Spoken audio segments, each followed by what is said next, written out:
जल्दी स्टार्ट करते हैं और देखते हैं कि रिक्रूटमेंट सिलेक्शन ट्रेनिंग में हमें क्या पढ़ना है। पहले तो चैप्टर 3 पार्ट में, पहले रिक्रूटमेंट है, फिर सिलेक्शन है और फिर ट्रेनिंग है। तो पहले हम लोग देखते हैं कि रिक्रूटमेंट आखिर होता क्या है। देखो रिक्रूटमेंट का मतलब क्या है। देखो रिक्रूटमेंट का मतलब होता है जो भी लोग जो जॉब सीकर्स है, मतलब जिनको जॉब चाहिए उनको इन्फॉर्म करना। क्या होता है रिक्रूटमेंट का मतलब? जॉब जिनको चाहिए उनको इन्फॉर्म करना। भाई मान लो पुलिस में वैकेंसी निकल रही है, पुलिस समझते हो ना, पुलिस विभाग में पुलिस में वैकेंसी निकली है। उन्होंने बोले कि उनको 1000 कांस्टेबल चाहिए। क्या चाहिए? 1000 कांस्टेबल, सिपाही चाहिए। ठीक है।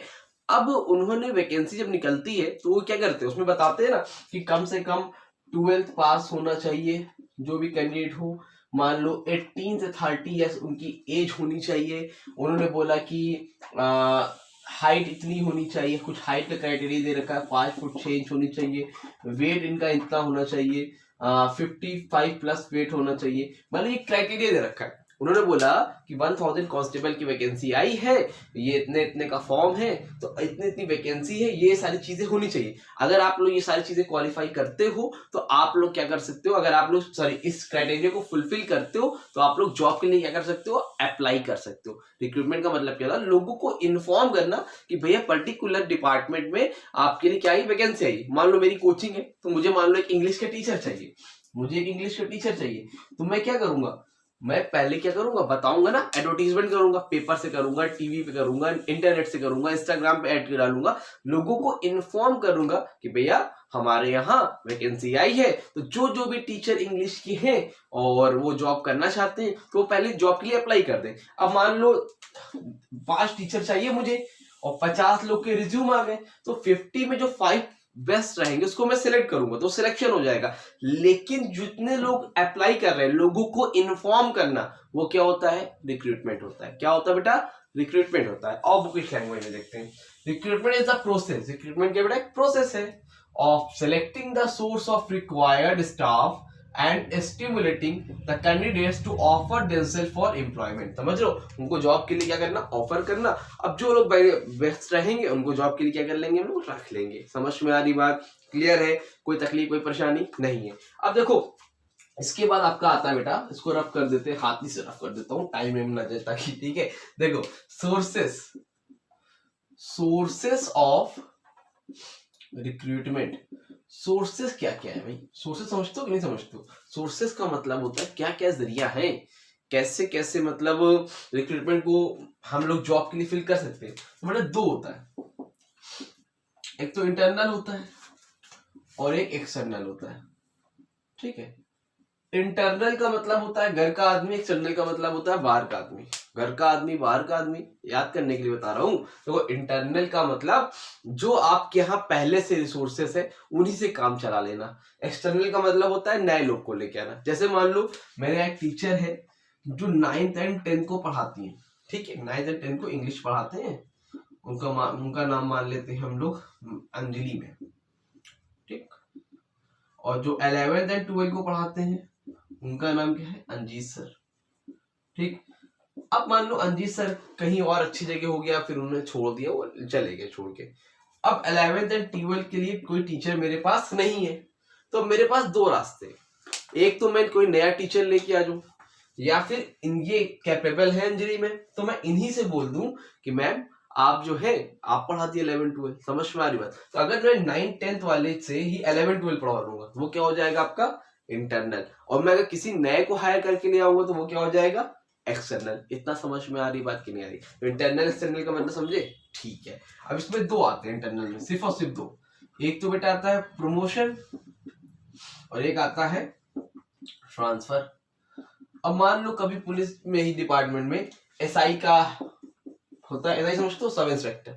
और एक होता है एएसआई, असिस्टेंट सब इंस्पेक्टर। ठीक है, तो अब मान लो हमें एसआई की जरूरत है, मतलब किसी जगह पे गवर्नमेंट को, तो अब दो रास्ते, एक तो वैकेंसी निकालो और बाहर से एसआई को फिल कर लो, उसके लिए एग्जाम कराओगे, इंटरव्यू वगैरह होगा। और दूसरा क्या तरीका है? उनका प्रमोशन कर दो। भाई टाइम टू टाइम प्रमोशन होता है ना, आपने देखा होगा, आपके फादर होंगे किसी डिपार्टमेंट में तो उनका क्या होता है? प्रमोशन होता है। कहीं भी हो, प्राइवेट हो गवर्नमेंट हो, एक टाइम बाद क्या होता है बेटा? प्रमोशन होता है। समझ में आ रही बात? तो उसको हम लोग क्या बोलते हैं?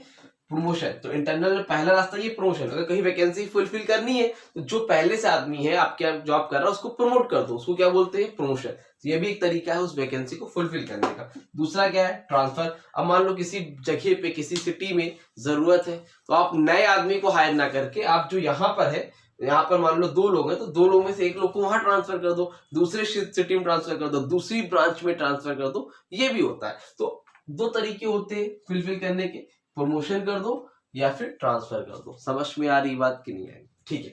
अब एक्सटर्नल में क्या क्या होता है? एक्सटर्नल में सबसे पहले बेटा आता है, अब एक्सटर्नल मतलब बाहर वाले को कैसे लाएंगे। तो पहला तरीका तो भाई सबसे बड़ा है एडवर्टीजमेंट। पेपर पे, टीवी पे, कहीं भी एड वगैरह दे दो तो लोग देखेंगे, तो जिनको इंटरेस्टेड होंगे वो लोग जॉब के लिए क्या करेंगे, अप्लाई करेंगे। ठीक, उसके बाद एक याद कर लो कैंपस सिलेक्शन। अब कैंपस सिलेक्शन इजी बता दे रहा हूं मैं, और विस्तार बता दूंगा। कैंपस सिलेक्शन का मतलब क्या होता है?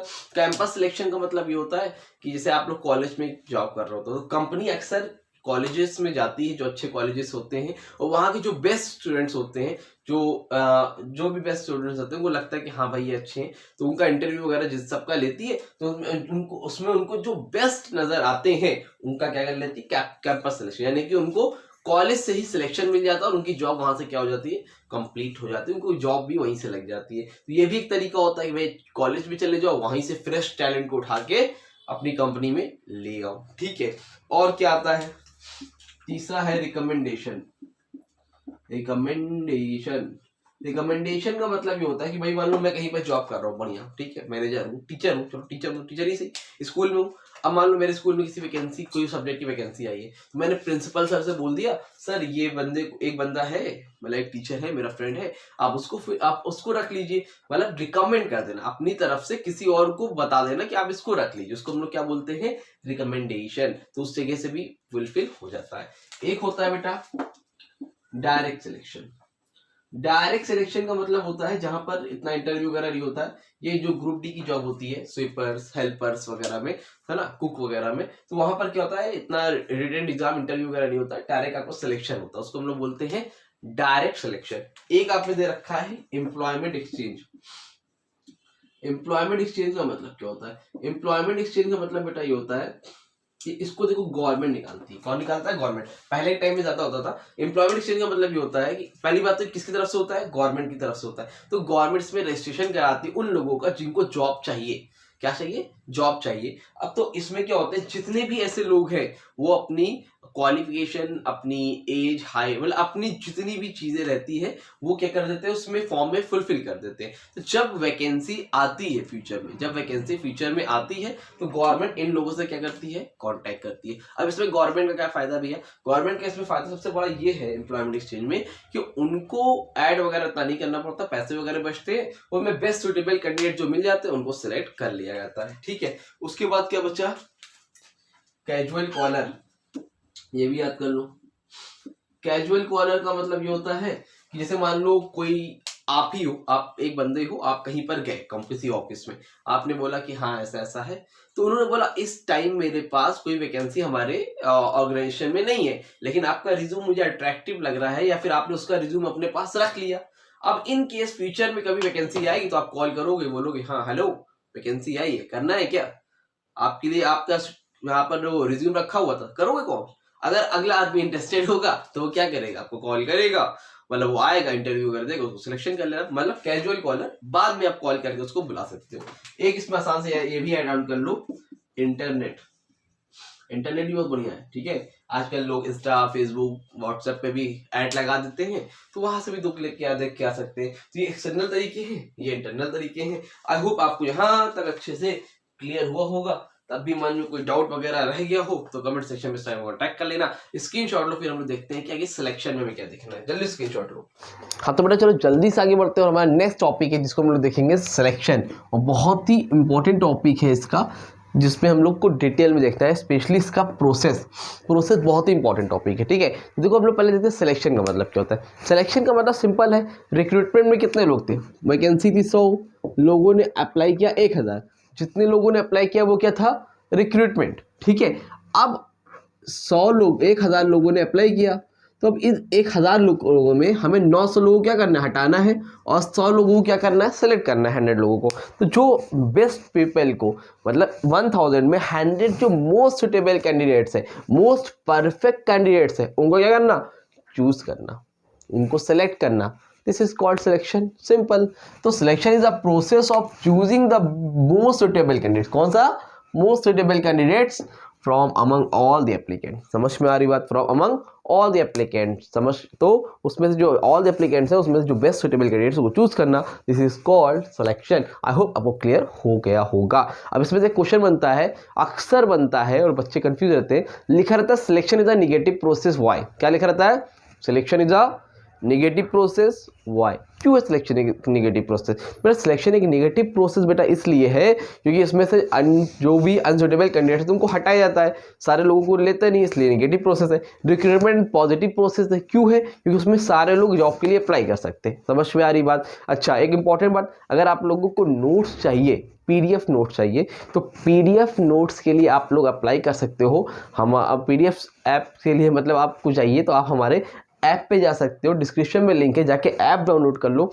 ऐप में आपको अगर फ्री नोट्स चाहिए तो उसमें 3 डॉट पे क्लिक करना, फ्री स्टडी मटेरियल सेक्शन में जाना, वहाँ पे आपको नोट्स मिल जाएगा। और अगर आपको पीडीएफ नोट चाहिए, वो हैंड रिटन है, PDF note with important question चाहिए, तो आप उसको वो पेड है, वो भी आप परचेस कर सकते हो। जस्ट आपको 150 रुपीज़ पे करने होंगे और आपको ऑल चैप्टर्स के नोट विद इंपॉर्टेंट क्वेश्चन मिल जाएंगे, वो आपको स्क्रीन पे सामने ही दिख जाएगा। उसके अलावा हमारा क्रैश को स्टार्ट होने जा रहा है 26 जनवरी से, 26 जनवरी स्टार्ट होने जा रहा है। अगर आप लोग आज ये वीडियो थोड़ा लेट भी देख रहे हो 1-2 दिन, तो आप ज्वाइन कर सकते हो और जस्ट 15 डेज के अंदर पूरा का पूरा आपको सिलेबस कंप्लीट कराया जाएगा, सारी इंफॉर्मेशन आपको ऐप पर मिल जाएगी।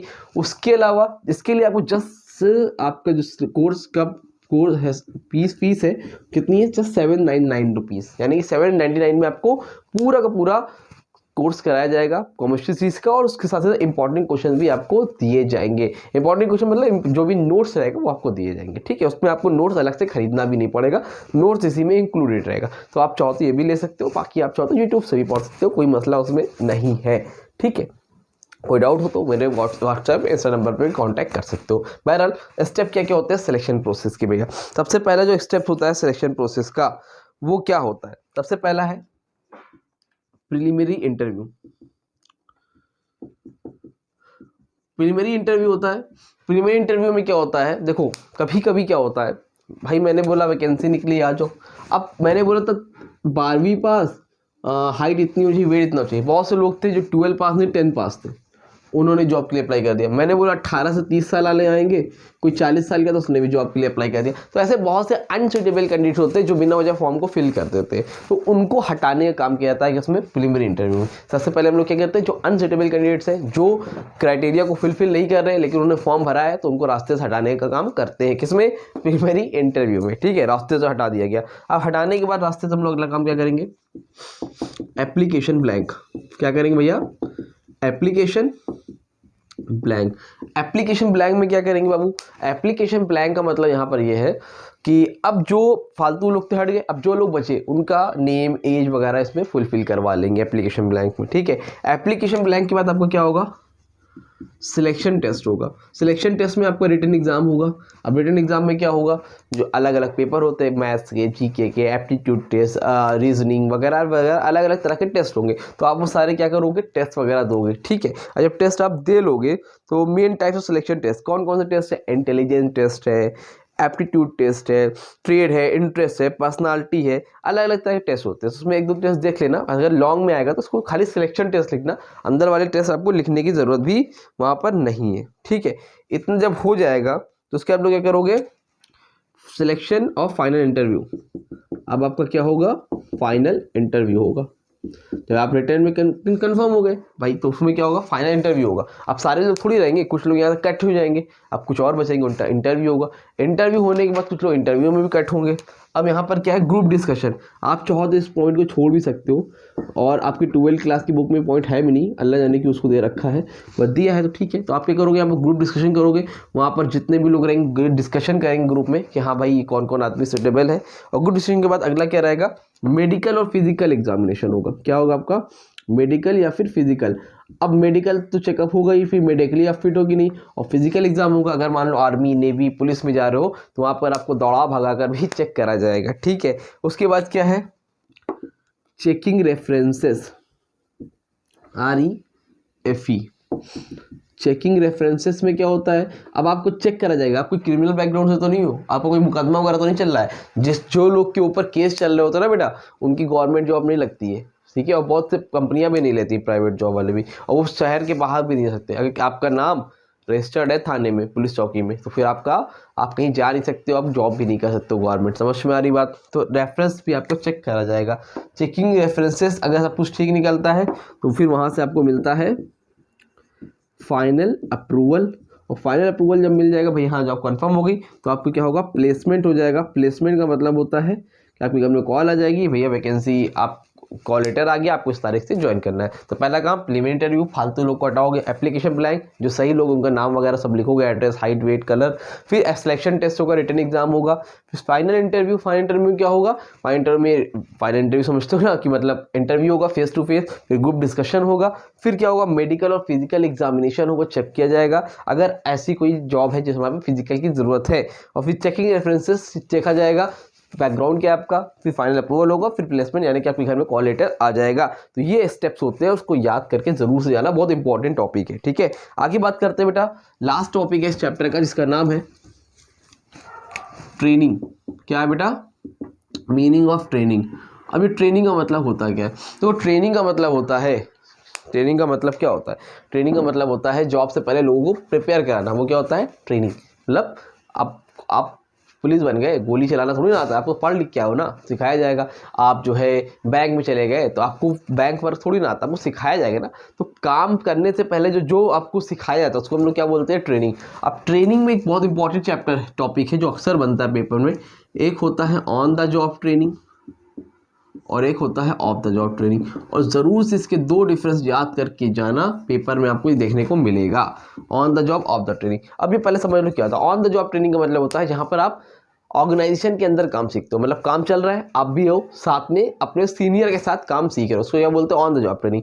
मतलब लर्निंग एंड अर्निंग टुगेदर, मतलब यहाँ पे लर्निंग भी हो रही है और अर्निंग भी हो रही है, समझ में, और पैसा भी कमा रहे हो। ऑफ द जॉब में अर्निंग नहीं होती है, सिर्फ आपको कुछ ट्रेनिंग दी जाती है, वो भी आउटसाइड, ऑफिस में नहीं, ऑर्गेनाइजेशन में नहीं, कहीं आउटसाइडर जगह पे आपको ट्रेनिंग दी जाती है। समझ में आ रही बात, ठीक है। तो इसमें देखो डिफरेंस याद कर लो, मैं लिखवा दे रहा हूँ। Learning by doing and earning, पहले पॉइंट में क्या लिखोगे, learning by doing and earning together, learning by doing क्या एंड, चलो ठीक है, इसको नोट्स अभी आप लोग डाउनलोड कर लेना, उसमें लिखा हुआ है आपको वहाँ पर मिल जाएगा, ठीक है। Learning by earning and doing, एक मैं कर दे रहा हूँ, focus on learning only, focus on learning only. ये कहाँ होता है, इनसाइड होता है बेटा ऑर्गेनाइजेशन के, ये क्या होता है, आउटसाइड होता है, ठीक है। और बाकी नोट्स डाउनलोड कर लो, आप लोग को नोट्स मिल जाएगा। समझ में आया बात, क्लियर हुआ। तो इसी के साथ आपके चैप्टर हो गए कंप्लीट।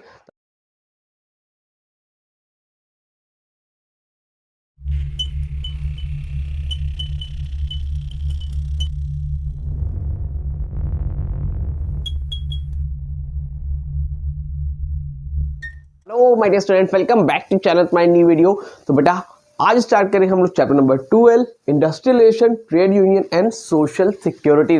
लास्ट वीडियो में हम लोगों ने रिक्रूटमेंट चैप्टर कंप्लीट कर लिया था, अगर आप लोगों ने अभी नहीं देखा तो जाकर उसको देखो। चलो स्टार्ट करते हैं और देखते हैं इस चैप्टर में हमें क्या पढ़ना है। तो बेटा industrial relation, trade union and social security, इन्होंने 3 पार्ट में डाला है। चैप्टर तो बहुत लेंदी आपकी बुक में दे रखा है, पर जितना है हम लोग उतना ही कवर करेंगे, जो कि बोर्ड एग्जाम में आपका उतना ही आएगा, जितना मैं कराऊंगा उतना ही आपके एग्जाम में आएगा। सबसे पहला टॉपिक है इंडस्ट्रियल रिलेशन।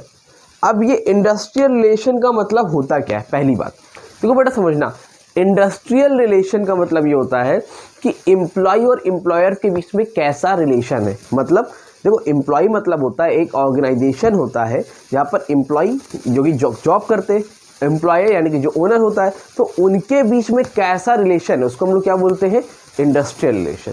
देखो industrial relation means the relationship between employer जो कि जो ओनर है, शेयर होल्डर है, and employees in industrial organisation, तो इंडस्ट्रियल ऑर्गेनाइजेशन में एम्प्लॉयर और एम्प्लॉयज़ के बीच में रिलेशनशिप होना अच्छा है, ज़रूरी है। मान लो मेरा एक ऑफिस है, मेरा कंपनी है जो भी है, तो वहाँ पर एम्प्लॉय जॉब करते हैं, अगर मुझसे उनसे बनती नहीं है ना, तो मेरा जो भी कंपनी है, ऑर्गेनाइजेशन है, जो भी सेटअप है, वो अच्छे से रन नहीं करेगा, ग्रो नहीं करेगा। क्यों? क्योंकि एम्प्लॉय और एम्प्लॉयर के बीच में एक अच्छा रिलेशनशिप होना बहुत ही ज़्यादा इंपॉर्टेंट होता है। समझ में आ रही बात? ठीक है। नंबर 2, मतलब उसके आगे है ऑब्जेक्टिव फॉर इंडस्ट्रियल रिलेशन। इसके मकसद क्या है, मतलब इंडस्ट्रियल रिलेशन क्यों ज़रूरी है, ऑब्जेक्टिव क्या पर्पस है, ठीक। तो number 1, to develop and maintain harmonious relation, बोल रहे हैं कि develop and maintains harmonious relations between management and labour, मतलब जो मैनेजमेंट है और जो लेबर है उनके बीच में हार्मोनियस रिलेशन हो। हार्मोनियस मतलब यूनिटी हो, लड़ाई झगड़ा रहा हो। समझ में आ रही बात? मतलब बेहतरीन रिलेशन हो उनके बीच में। भाई रिलेशन अच्छा रहेगा तो बिजनेस भी अच्छा चलेगा। To safeguard the interest of all the labour as well as management, बोल रहे हैं to safeguard the interest of labour, जो भी लेबर है उनका इंटरेस्ट मतलब सेफ रखना चाहिए, एज वेल एज मैनेजमेंट, मतलब दोनों का रहे, दोनों का इंटरेस्ट देखना है, लेबर का भी और साथ ही मैनेजमेंट का भी, दोनों का बेनिफिट रहे। इंडस्ट्रियलाइजेशन में क्या है, एम्प्लॉयज़ का भी फायदा है और एम्प्लॉयर का फायदा है। Number 3, to establish and maintain industrial democracy, establish और मेंटेन द इंडस्ट्रियल डेमोक्रेसी। खाली एक आदमी डिक्टेटरशिप ना हो, मालूम चले एम्प्लॉयर कह रहे हैं हम बॉस है तो हमारे हिसाब से काम करना पड़ेगा, ऐसा नहीं है। दोनों की डेमोक्रेसी मतलब सबकी बात सुनी जाएगी। Number 4, to avoid all forms of industrial conflict. Conflict मतलब क्या होता है, मतभेद हो जाना, लड़ाई झगड़ा हो जाना, कहा सुनी हो जाना, है ना, नाराज हो जाना। तो किसी तरह का कॉन्फ्लिक्ट ना होने पाए किसके बीच में, इंडस्ट्री में एम्प्लॉयज़ और एम्प्लॉयर के बीच में। Number 5, to raise productivity in an era of full employment. Productivity क्या हो, बढ़नी चाहिए। प्रोडक्टिविटी को बढ़ाने के लिए आप क्या करते हो, इंडस्ट्रियलाइजेशन का इंपॉर्टेंस होता है। तो ये पर्पस है इंडस्ट्रियलाइजेशन के। अगर इंडस्ट्रियलाइजेशन अच्छा रहेगा हमारा तो बिजनेस भी हमारा इस तरह ग्रो करेगा। आई होप आपको यहाँ तो समझ में आया होगा। क्लियर है? चलो आगे बढ़े। अगला टॉपिक है बेटा ट्रेड यूनियंस। क्या है बेटा? Trade union. अब पेपर के पॉइंट ऑफ व्यू से ये इंपॉर्टेंट तो ही है, लेकिन ये वेरी इंपॉर्टेंट है, तो इसको ज़रूर से देखना। ठीक, देखना इसको भी, लेकिन इसको ज़रूर से देखना। अब ये ट्रेड यूनियन होता क्या है, तो वो आप लोगों ने देखा होगा, बहुत सी मूवियों में देखा होगा। अपना अगर किसी ने अमिताभ बच्चन की कुली मूवी देखी होगी तो उसमें जो कुली रहते हैं सबका अपना यूनियन रहता है। कोई कुछ होता है, आपने जब कोई भी अलग अलग डिपार्टमेंट, बैंक है ना, बिजली विभाग है, एग्रीकल्चर डिपार्टमेंट है, जब कोई गवर्नमेंट कोई ऐसा फैसला लेके आती है तो सब लोग साथ में क्या करते हैं, स्ट्राइक करते हैं। आप देखो ना, कहते हैं हमारी मांगे पूरी करो पूरी करो पूरी करो, है ना, नहीं झुकेंगे नहीं झुकेंगे। सुना है सब कि नहीं सुना है? तो ये सब चीज़ें क्या होती है, वो ट्रेड यूनियन के वाले ही तो होते हैं। मतलब जब कई लोग मिलके, जो लेबर तबका होता है, जो लेबर वाले लोग होते हैं, अपने बॉस के खिलाफ जो है अपना खुद का एक यूनियन बना लेते हैं, उसको हम लोग क्या बोलते हैं, ट्रेड यूनियन। मतलब ये क्यों बनाते हैं, ताकि उनके साथ कोई गलत ना हो सके। मान लो अब हम लोग काम कर रहे हैं, बॉस ने आके बोल दिया आज से सैलरी कम हो गई आपकी, आज से आपको 5 घंटा एक्स्ट्रा काम करना है, तो उनके खिलाफ आवाज़ कौन उठाएगा? अगर एक आदमी आवाज़ उठाने जाएगा तो उसको भगा दिया जाएगा, लेकिन जब 100 आदमी एक साथ आवाज़ उठाएंगे तो फिर आपकी बात को सुना जाएगा। अगर आप कहीं काम करते हो और अगर आपके साथ गलत हो रहा है और अगर आपके साथ 50 लोग खड़े हो जाएंगे स्टाफ के, तो 50 को एक साथ निकालेगा नहीं, फिर आपकी वहाँ पर बात सुनी जाएगी। समझ में आ रही बात? तो इसलिए ट्रेड यूनियन का काम होता है। तो क्या है trade union? A trade union seeks to protect and promote the interest of workers. Trade union क्या है? Seeks to protect and promote the interest of worker के जो भी इंटरेस्ट है उनको प्रमोट करने के लिए। ठीक, आगे बात करते हैं functions of trade union. Functions of trade union क्या क्या होते हैं? नंबर 1, पहला फायदा क्या भैया? प्रोटेक्शन। प्रोटेक्शन किस पर्पज से? बोला trade union safeguard workers against all sort exploitation by the employees and political parties. बोल रहे हैं जितनी भी पॉलिटिकल पार्टीज है या फिर जितने भी एम्प्लॉयर जो आपके बॉस है, तो किसी तरह के साथ आपके साथ एक्सप्लॉयटेशन ना पाए। आपके साथ मतलब लेबर के साथ, वर्कर के साथ एक्सप्लॉयटेशन ना हो। तो वहाँ पर जब ट्रेड यूनियन रहेगा तो क्या करेगा, उसको प्रोटेक्ट करने का काम करेगा। एक को तुम मारोगे तो हम 50 खड़े हो जाएंगे। समझ में आ रही बात? ये ऐसा मामला है। नंबर 2, इसका अगर अच्छा इसका नोट वगैरह चाहिए तो आप लोग डिस्क्रिप्शन में ऐप का लिंक है, जाके ऐप अभी तक डाउनलोड नहीं की तो ऐप डाउनलोड कर लो, फ्री ऑफ कॉस्ट नोट आपको मिल जाएगा।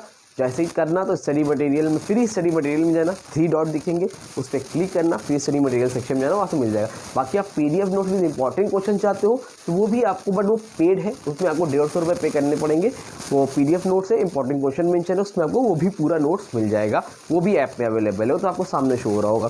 उसके अलावा अगर आप लोगों ने अभी तक कुछ नहीं पढ़ा तो हम लोगों ने कॉमर्शियल स्टडीज़ का क्रैश कोर्स लॉन्च किया है। जस्ट आपको उसकी फ़ीस है 799 रुपीज़, जिसमें आपको पूरा का पूरा कॉमर्शियल सीरीज 15 डेज़ के अंदर कंप्लीट करवा दिया जाएगा। तो अगर आप लोग इंटरेस्टेड हो तो उस कोर्स को भी परचेज़ कर सकते हो। अदरवाइज चलो स्टार्ट आगे देखते हैं क्या हमें करना है। ठीक, देखो उसके बाद क्या है बेटा, number 2 proper standard of living. Standard of living क्या है बेटा, प्रॉपर होता है, मतलब स्टैंडर्ड ऑफ लिविंग का मतलब इसमें मान लो कहीं पर लेबर काम कर रहे हैं, उनको वहाँ पर जो है वो फैसिलिटी नहीं मिल रही है, धूप में काम करा रहे हैं, पंखे वगैरह की हवा नहीं है, तो ये सारी चीज़ें वहाँ पर स्टैंडर्ड ऑफ लिविंग अच्छा करवाने के लिए आप आवाज़ उठा सकते हो। नंबर 3 इकोनॉमिक सिक्योरिटी, पेंशन वगैरह मिलती है। पेंशन के साथ साथ मान लो कल को किसी को इंजरी हो जाती है वहाँ पर काम करते करते, तो वहाँ पर इकोनॉमिकल बेस पे आपकी सिक्योरिटी मिलती है, इसको हम लोग बोलते हैं इकोनॉमिक सिक्योरिटी। वो बुक से वो रीड कर लेना है, नोट्स में डाला हूँ तो नोट्स से रीड कर लेना, आपका काम हो जाएगा। उसके बाद क्या है, sense of belonging. Sense of belonging मतलब क्या है, trade unions generate a spirit of self respect and self reliance among workers. मतलब सेंस ऑफ बिलोंगिंग मतलब सेल्फ रिस्पेक्ट है ना, मतलब आपको क्या मिलती है, सेल्फ रिस्पेक्ट जनरेट होती है। अगर कई लोग रहो तो आपकी रिस्पेक्ट रहेगी, नहीं तो आपकी रिस्पेक्ट नहीं की जाएगी, आपसे इज्जत से बात नहीं करी जाएगी, एक फ़ायदा ये है। ठीक है, नंबर 5 सेल्फ एक्सप्रेशन। आप अपनी बात को एक्सप्रेस कर सकते हो ट्रेड यूनियन के थ्रू, आप अपनी बातों को, जो भी शिकायतें हैं, जो भी दिक्कत है वो बता सकते हो। ठीक, नंबर 6 प्रोटेस्ट। अगर कोई ऐसा रूल्स एंड रेगुलेशन आया है जो कि आपके लोगों के अगेंस्ट है, तो आप लोग क्या कर सकते हो, उसके खिलाफ प्रोटेस्ट कर सकते हो, स्ट्राइक कर सकते हो, लॉकआउट कर सकते हो, जहाँ पर आपकी बात को फिर सुना जाएगा। ये फंक्शंस होते हैं ट्रेड यूनियंस के। ये इंडस्ट्रियलाइजेशन था, तो आपके सिलेबस में इतना ही है। अब लास्ट टॉपिक है सोशल सिक्योरिटी। अब आपकी बुक में बहुत ढेर सारे टॉपिक है, सब नहीं पढ़ना है, उसको कट कर लेना, जितना करा रहा हूँ बस उतना ही करना है। इसका स्क्रीनशॉट ले लो बेटा, फिर जो टॉपिक बचा है वो कराता हूँ, चैप्टर को कंप्लीट कराते हैं। तो अब लास्ट टॉपिक बचा रह गया था बेटा हमारा सोशल सिक्योरिटी। अभी सोशल सिक्योरिटी क्या होता है, अब देखो लो भाई, ये हमारी एक कंपनी है, जिस कंपनी का नाम है KGF। अपने रॉकी भाई की एक कंपनी है, क्या, KGF। अब KGF कंपनी में बहुत से एम्प्लॉयज़ काम करते हैं, एक ये हो गया, एक ये हो गए, एक ये हो गए, एक ये हो गए, और इस तरह बहुत ढेर सारे 50, 100, 200, 1000 लोग काम करते हैं। तो अब जो ये इतने ढेर सारे लोग वर्कर हैं यहाँ पे, कौन है ये, वर्कर, KER, कौन है भाई, ये लोग वर्कर है। ठीक है, इतनी बात समझ में आती है जी सर। तो अब ये वर्कर हैं यहाँ पे 20 साल, 30 साल, कोई 5 साल से काम कर रहा है, कोई 60 साल तक रिटायरमेंट तक काम करता है ना। तो कितने लोग काम करते हैं भाई। तो अब ये बूढ़े हो जाएंगे, 50 साल के हो जाएंगे, 60 साल के, कभी इनका एक्सीडेंट हो गया है ना, कोई घटना घट गई इनके साथ, बीमार हो गए, तो तब इनका क्या होगा, समझ रहे हो, तब इनका क्या होगा भाई। अपना सब कुछ भूल के ये इनके लिए काम कर रहे हैं, इस कंपनी के लिए, लेकिन कल को इनके साथ कुछ घटना घट गई तो फिर इनके साथ क्या होगा, कभी सोचा है आप लोगों ने। तो इसके लिए इन लोग डिमांड करते हैं सोशल सिक्योरिटी की। इनका कहना है कि हमें सोशल सिक्योरिटी मिलनी चाहिए, मतलब अगर हम कल को बूढ़े हो जाएं तो हमें आपकी तरफ से पेंशन मिलनी चाहिए। पेंशन के नाम सब लोग जानते होंगे। अगर हम कल बाय चांस एक्सीडेंटल डेथ हो जाती है तो वहाँ पर कुछ कंपनसेशन मिलना चाहिए, कुछ स्कीम होनी चाहिए उसके लिए। तो इन केस आपको सोशल सिक्योरिटी का मतलब समझ में आ रहा होगा कि अगर कोई भी ऐसी चीज़ होती है तो इनके लिए कुछ ना कुछ ऐसी सोशल सिक्योरिटी हो ताकि इनका काम चलता रहे, कल को ये काम करने लायक ना रहे तो ये अनएम्प्लॉयड ना रहे, इनके पास कुछ ना कुछ पैसा, कोई ना कोई स्कीम हो ताकि इनका जीवन, इनकी लाइफ ईजिली जो है अच्छे से चलती रह जाए, कोई दिक्कत ना होने पाए। इसको हम लोग बोलते हैं सोशल सिक्योरिटी, आम भाषा में। ठीक है, सिंपल लैंग्वेज में समझ में आ रहा है। अब देखो वो किस लैंग्वेज में क्या लिखा है, जो समझाया है वही लिखा हुआ है खतरनाक खतरनाक तरीके से। ठीक है, बोल रहे हैं सोशल सिक्योरिटी में securing of an income to take the place of earning.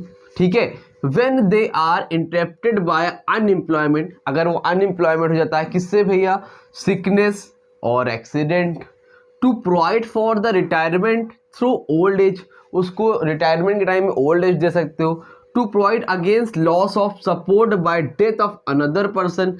Another person को सपोर्ट दे दो, अगर डेथ हो गई तो उसकी वाइफ को पेंशन मिलती है, आपको पता होगा, नहीं उसके बेटा होगा तो उसकी जॉब मिल जाती है ना, ये सारा। And to meet exceptional expenditure connected with birth, death और मैरिज।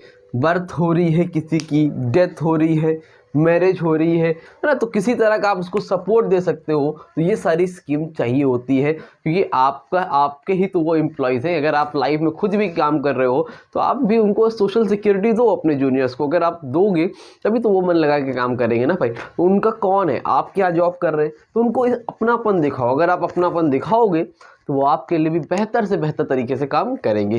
तो क्लियर हुआ, सोशल सिक्योरिटी का मतलब यही लिख के आना है, ठीक है। आगे देखो, जो लास्ट टॉपिक इस चैप्टर का वो है सोशल सिक्योरिटी इन इंडिया।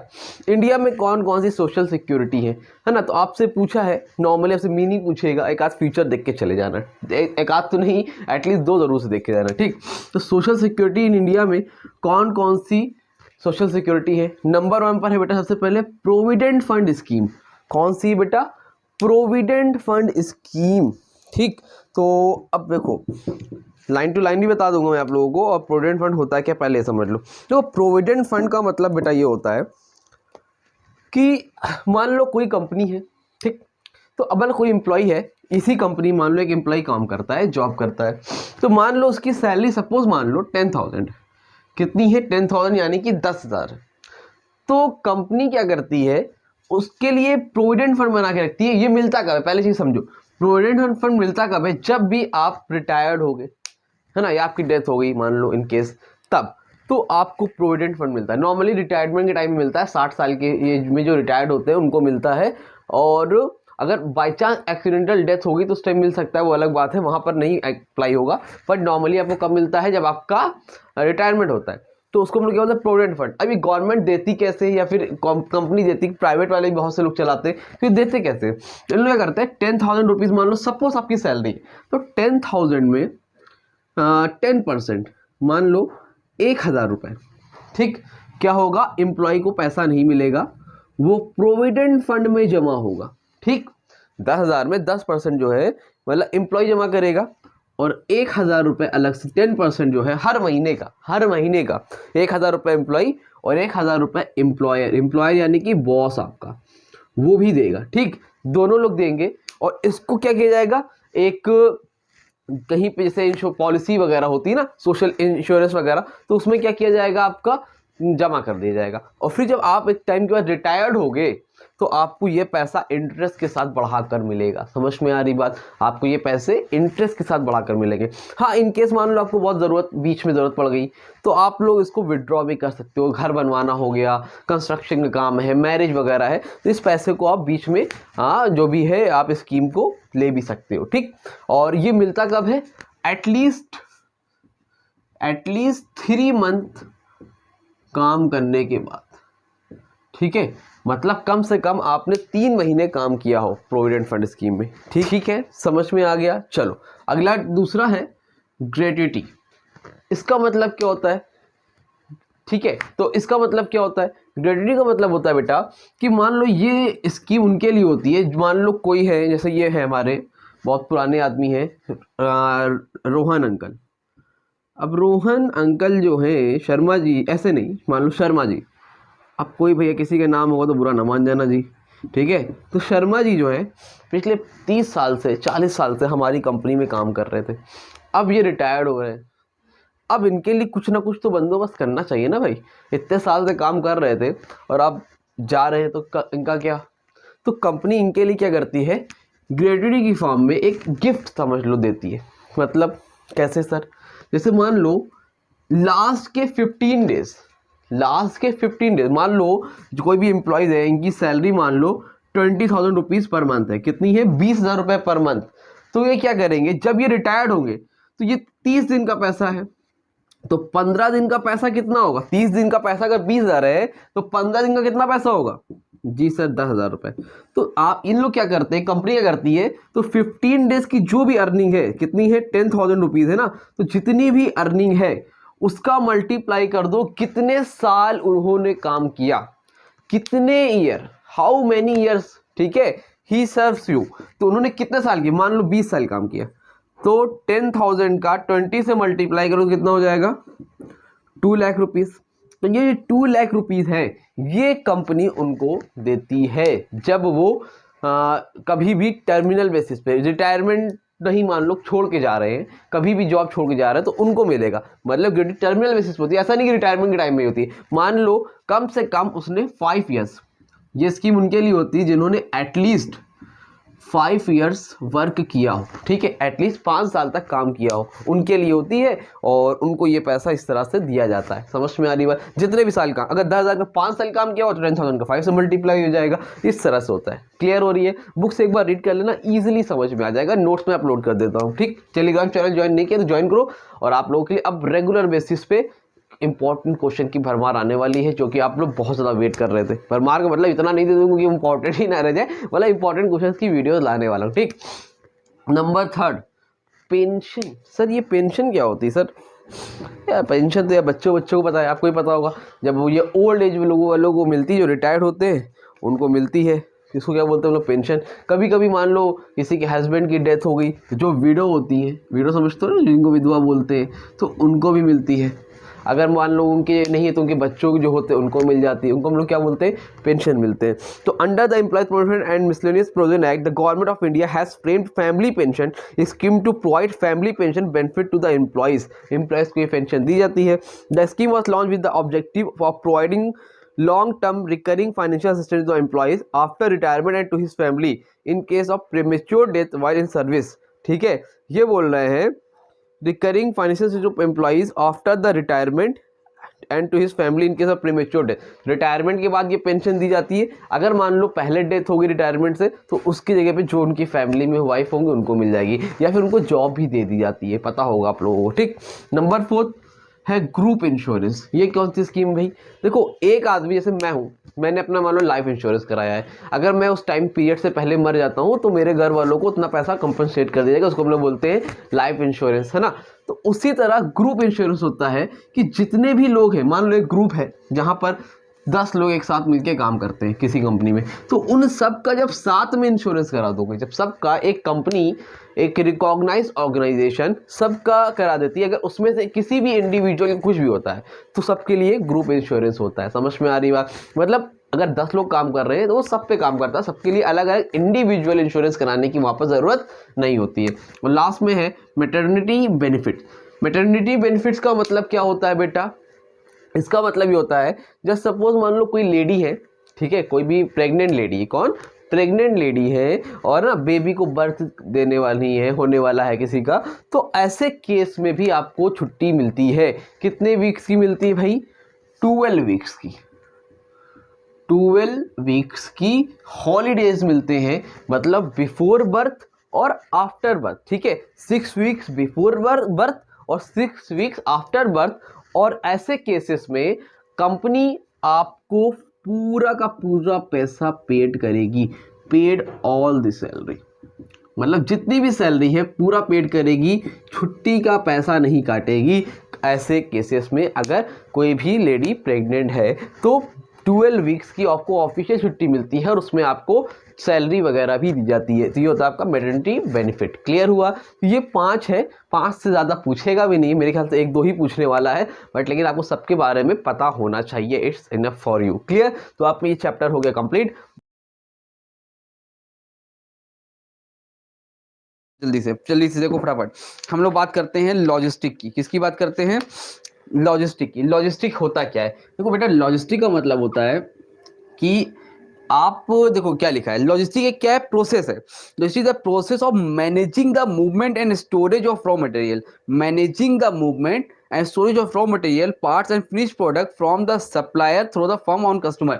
जब सपोज मान लो यहाँ से आपका प्रोडक्शन स्टार्ट हुआ, सामान बन के स्टार्ट हुआ, फिर यहाँ से आपका जो है यहाँ पे आया, ट्रांसपोर्ट का काम हुआ, ट्रांसपोर्ट का काम होने के बाद यहाँ पे जो सप्लायर के पास पहुँचा, ठीक है, इसको आप जो है पहले यहाँ पे पहुँचा, वेयर हाउस में संभाल के रखा, ठीक है, मान लो वेयर हाउस में संभाल के रखा, ठीक है, फिर इसको जो यहाँ पे पहुँचाना था इसको सप्लायर तक आपने पहुँचाया, फिर सप्लाई के बाद आपके कस्टमर तक पहुँचा, यहाँ पर आपका कस्टमर है, ये देखो मुस्कुरा रहा है, बेहतरीन। तो कहने का मतलब इतना सही है इसका कि जब पूरा एक जो प्रोसेस होता है, मतलब सामान बनने से लेकर सामान तक कस्टमर तक पहुंचने में जो भी प्रोसेस होता है उसी को हम लोग क्या बोलते हैं, लॉजिस्टिक बोलते हैं। क्या बोलते हैं, लॉजिस्टिक बोलते हैं। ध्यान समझो, सामान बनने से स्टार्टिंग से लेकर सामान बनने के बाद उसको ट्रांसपोर्ट से भेजने के बाद, उसको वेयर हाउस में संभाल के रखने के बाद, सप्लायर तक पहुंचने के बाद, और फिर कस्टमर तक जब वो सामान पहुंच जाता है, तो इस प्रोसेस को हम लोग क्या बोलते हैं, लॉजिस्टिक बोलते हैं। ठीक है, क्या बोलते हैं, लॉजिस्टिक बोलते हैं। बुकिंग लैंग्वेज में सुनो एक बार, logistic is the process of managing the movement. Logistic क्या है, एक प्रोसेस है, मैनेजिंग द मूवमेंट। यहां से हुई, ट्रांसपोर्ट पे गए, वेयर हाउस पे गए, ये सब क्या है, मूवमेंट हो रही है। ठीक है, movement and storage of raw material. Raw material को स्टोर करके रखना कहाँ पे, वेयर हाउस में। And finish product from the supplier through the firm and on to customer. Supplier तक पहुंचा और सप्लायर से कस्टमर तक पहुंचने में जो प्रोसेस हुआ ये आपका, इसी को हम लोग क्या बोलते हैं, लॉजिस्टिक बोलते हैं। क्लियर, लॉजिस्टिक समझ में आया बेटा, क्लियर हो गया, लॉजिस्टिक समझ में आ गया। देखो ट्रांसपोर्टेशन समझते हो ना, ट्रांसपोर्टेशन होता क्या है, ट्रांसपोर्टेशन का मतलब होता है भाई आपने सामान बनाया, सामान बनने के बाद आप रहते हो इलाहाबाद में, प्रयागराज में, दूसरा मुंबई में है, कोई कानपुर में है, और यहाँ तक कि कोई अमेरिका में भी। अब तो इंपोर्ट एक्सपोर्ट भी होता है ना, इंपोर्ट एक्सपोर्ट समझते हो कि नहीं समझते हो, कि एक कंट्री से दूसरी कंट्री सामान को ट्रांसफर करना, तो इंपोर्ट एक्सपोर्ट भी होता है। तो वहाँ पर ट्रांसपोर्टेशन का बहुत हेल्प है भाई। आप एक पर्सन है यहाँ पे इंडिया में, एक है यहाँ ऑस्ट्रेलिया में, या मान लो एक यहीं यूपी का है, प्रयागराज में है, एक है बेचारा लखनऊ में। तो अब इलाहाबाद से लखनऊ कैसे जाए, सामान हाथ में लेके तो जाएंगे नहीं, ट्रेन चाहिए, कार चाहिए, बाइक चाहिए, मतलब कुछ ना कुछ, यहाँ पे एरोप्लेन चाहिए, पानी वाला जहाज चाहिए, है ना। मतलब ये सब क्या है, आपके ट्रांसपोर्ट है, जो एक सामान को दूसरी सामान जगह तक पहुंचाने में हेल्प करते हैं। वो कौन होता है, आपके ट्रांसपोर्टेशन होते हैं। ठीक है, क्या होते हैं, ट्रांसपोर्टेशन होते हैं। ट्रांसपोर्टेशन का इतना मतलब समझ में आया, मतलब एक सामान को दूसरी जगह तक पहुंचाना ही क्या होता है, ट्रांसपोर्टेशन होता है। इस क्लियर, यहाँ तक क्लियर है बेटा। अब देखो ट्रांसपोर्टेशन आपके दो तरह के होते हैं, एक होता है रोड ट्रांसपोर्ट और एक होता है वाटर ट्रांसपोर्ट। ठीक है, रोड है और वाटर। ठीक है, तो रोड ट्रांसपोर्ट और वाटर ट्रांसपोर्ट में क्या है, सॉरी लैंड बोलना था, रोड मैंने बोल दिया गलती से। ठीक है, एक होता है लैंड वाटर एयर, उसके अंदर आता है। एक होता है लैंड ट्रांसपोर्ट, एक होता है वाटर और एक होता है एयर। ठीक है, लैंड यानी ज़मीन पे, ज़मीन पे क्या चलता है आपका, ट्रेन चलती है, कार चलती है, मोटर व्हीकल्स वगैरह चलते हैं। वाटर में क्या चलता है, पानी वाला जहाज़, जानते ही हो, जिससे सामान जाता है। और लास्ट एयर यानी कि हवा में चलते हैं, कौन, हवाई जहाज़ यानी कि एरोप्लेन, ये होता है। ठीक है, तो अब देखो सबसे पहले हम लोग बात करेंगे इसमें जो आपका है वो है लैंड ट्रांसपोर्ट में। आपको रोड ट्रांसपोर्ट पढ़ना है, क्या पढ़ना है, रोड ट्रांसपोर्ट। तो रोड ट्रांसपोर्ट क्या होता है, एकदम सिंपल सिंपल चीज़ है बेटा, इसमें कुछ खास बताने वाली चीज़ नहीं, ओरली सुनते जाओ, समझते जाओ, एक बार में हो जाएगा, एक बार बुक से रिवाइज कर लेना। अब ट्रांसपोर्ट मतलब जो है भाई सामान को भेजना। अब रोड ट्रांसपोर्ट क्या होता है, अब इसमें हर के ट्रांसपोर्ट के बारे में बताना, इसकी मेरिट और डीमेरिट बतानी है, क्या फ़ायदा क्या नुकसान है, ध्यान से सुनो। रोड ट्रांसपोर्ट वो ट्रांसपोर्ट है जहाँ पर आप ज़मीन पे सामान चलता है ना, ज़मीन मतलब जो ट्रक्स वगैरह सामान जाता है, छोटा हाथी इसको बोलते हो आप लोग, है ना, और अप्पो वगैरह जो होता है, या मोटर व्हीकल्स हो गया, तो ये सब सामान जाते हैं, इसको हम लोग क्या बोलते हैं, road transport. Road transport is the oldest mode of transport. Horse cart etcetera bullock carts are the traditional forms of road transport. Motor cars, trucks and buses are the modern means of road transport. भाई road से truck चल रहा है, motor car है, ये सारी चीज़ें क्या है, ट्रांसपोर्ट में आती है। Road transport play an important role in the economic, social and political life of a nation. एकदम सिंपल चीज़ है, रोड ट्रांसपोर्ट वही है भाई जो जहाँ पे रोड पे सारी गाड़ी चलती है, गाड़ी चलती है ना, बस वही सब रोड ट्रांसपोर्ट होता है। एकदम सिंपल है, दो लाइन की मीनिंग लिखना, और अगर इसकी मेरिट पूछता है तो इसकी मेरिट देख लेना। ठीक है सर, ज्योग्राफी में भी है ट्रांसपोर्ट। सर चैप्टर 11 में meaning of training, meaning of training बेटा एक्सप्लेन कर दिया मैंने भी, नहीं पता तो वीडियो अपलोडेड है, पुरानी वीडियो भी अपलोड है, और जो लाइव पढ़ाया था वो भी अपलोडेड है। ठीक है, एक बार लॉजिस्टिक बता दीजिए अर्शिया, देखो एक बार लॉजिस्टिक का मतलब समझ लो जल्दी से, शॉर्ट में बता दे रहा हूँ। लॉजिस्टिक एक प्रोसेस होता है, सामान बनने से लेकर, सामान बनना स्टार्ट हुआ, फिर ट्रांसपोर्ट हुआ, सामान आगे गया, फिर सामान से फिर सप्लायर तक पहुंचा, सप्लायर से कस्टमर तक पहुंचा। इन शॉर्ट बोले तो लॉजिस्टिक एक प्रोसेस है जहां पर सामान बनने से लेकर कस्टमर तक पहुंचने तक, सामान मार्कर बनना स्टार्ट हुआ, अब आप लोग कस्टमर हो, ये बनने के बाद वेयर हाउस पे गया, मतलब ट्रांसपोर्ट हुआ, वेयर हाउस में संभाल के रखा, फिर सप्लायर तक पहुंचा, सप्लायर ने कस्टमर को पहुंचाया। तो मतलब सामान बनने से लेकर कस्टमर तक पहुंचने में जो प्रोसेस होता है उसी को हम लोग क्या बोलते हैं, लॉजिस्टिक बोलते हैं। क्या बोलते हैं, लॉजिस्टिक बोलते हैं। इंपॉर्टेंट है, 2 नंबर के क्वेश्चन बन सकता है, डिफाइन लॉजिस्टिक करके आ सकता है। ठीक है, चलो लाइव बेटा इसके बाद जैसे ही होगा उसके बाद हम लोग अकाउंट का भी लाइव करेंगे। ठीक है, आगे बढ़ो। रोड ट्रांसपोर्ट समझ गए। रोड ट्रांसपोर्ट की मेरिट क्या क्या है, बस ओपनली ऊपर से बताऊंगा, बहुत डिटेल में नहीं जाऊंगा क्योंकि इतना कुछ खास नहीं है इसमें। फ्लेक्सिबिलिटी होनी चाहिए, फ्लेक्सिबिलिटी रहती है, मतलब road transport provide complete freedom for movement. If one road route is blocked the vehicles can be shifted to another road. मतलब फ्लेक्सिबिलिटी है, अगर आप एक रोड से जा रहे हो, रास्ता खराब है, आप दूसरी रोड से जा सकते हो। Number 2, door to door service. Door to door का मतलब आप रोड ट्रांसपोर्ट अगर चलते हो वहाँ पे तो आपको डोर टू डोर सर्विस मिलती है। रेलवे में क्या है कि आपको स्टेशन जाना पड़ेगा, ट्रेन में क्या है आपको ट्रेन में क्या आपको स्टेशन जाना पड़ेगा। एयर ट्रांसपोर्ट में या वाटर ट्रांसपोर्ट में क्या आपको पोर्ट जाना पड़ेगा या फिर एयरपोर्ट जाना पड़ेगा, है ना, या वाटर, दोनों पोर्ट में जाना पड़ेगा जहाँ पे सामान लेना पड़ेगा। बट आपको जो रोड ट्रांसपोर्ट है वो सामान आपके घर तक आएगा। कहाँ तक आएगा बेटा, आपके सामान घर तक पहुंचाने का काम होता है रोड ट्रांसपोर्ट में। ठीक है, नंबर 3, इकोनॉमी। आपको सस्ता पड़ता है, सामान लगेज वगैरह रखने की इतनी प्रॉब्लम नहीं होती, घर तक गाड़ी आती है, वहाँ पे रख सकते हो। इकोनॉमिकल पड़ता है, सस्ता पड़ता है। Number 4, small investment. इन्वेस्टमेंट क्या होता है इसमें, स्मॉल होता है। जैसे भाई रोड ट्रांसपोर्ट में रोड बनवाना आसान है कंपेयर टू रेलवे की पटरी। जो पटरी होती है रेलवे की उसमें ज़्यादा खर्चे आते हैं, जबकि रोड ट्रांसपोर्ट सस्ता पड़ता है, रोड इजीली बन जाती है। बट रोड में भी खर्चा है, बट कंपेयर टू रेलवे उतना खर्चा नहीं होता है। ठीक है, नंबर 5, लेस फॉर्मेलिटीज़। इसमें फॉर्मेलिटीज़ कम होती है। अगर आप ट्रेन से सामान भेज रहे हो तो बहुत ज़्यादा काम करना पड़ेगा। अगर वाटर ट्रांसपोर्ट कर रहे हो, पानी वाली जहाज से भेज रहे हो, हवाई जहाज से भेज रहे हो, तो वहां पर बहुत ज़्यादा फॉर्मेलिटीज होती है। बट यहाँ पर फॉर्मेलिटीज क्या होती हैं, उसके कंपेयर में बहुत कम होती है। ये सब इसकी मेरिट्स हो गई। ठीक है, 5 मेरिट्स मैंने बता दिए।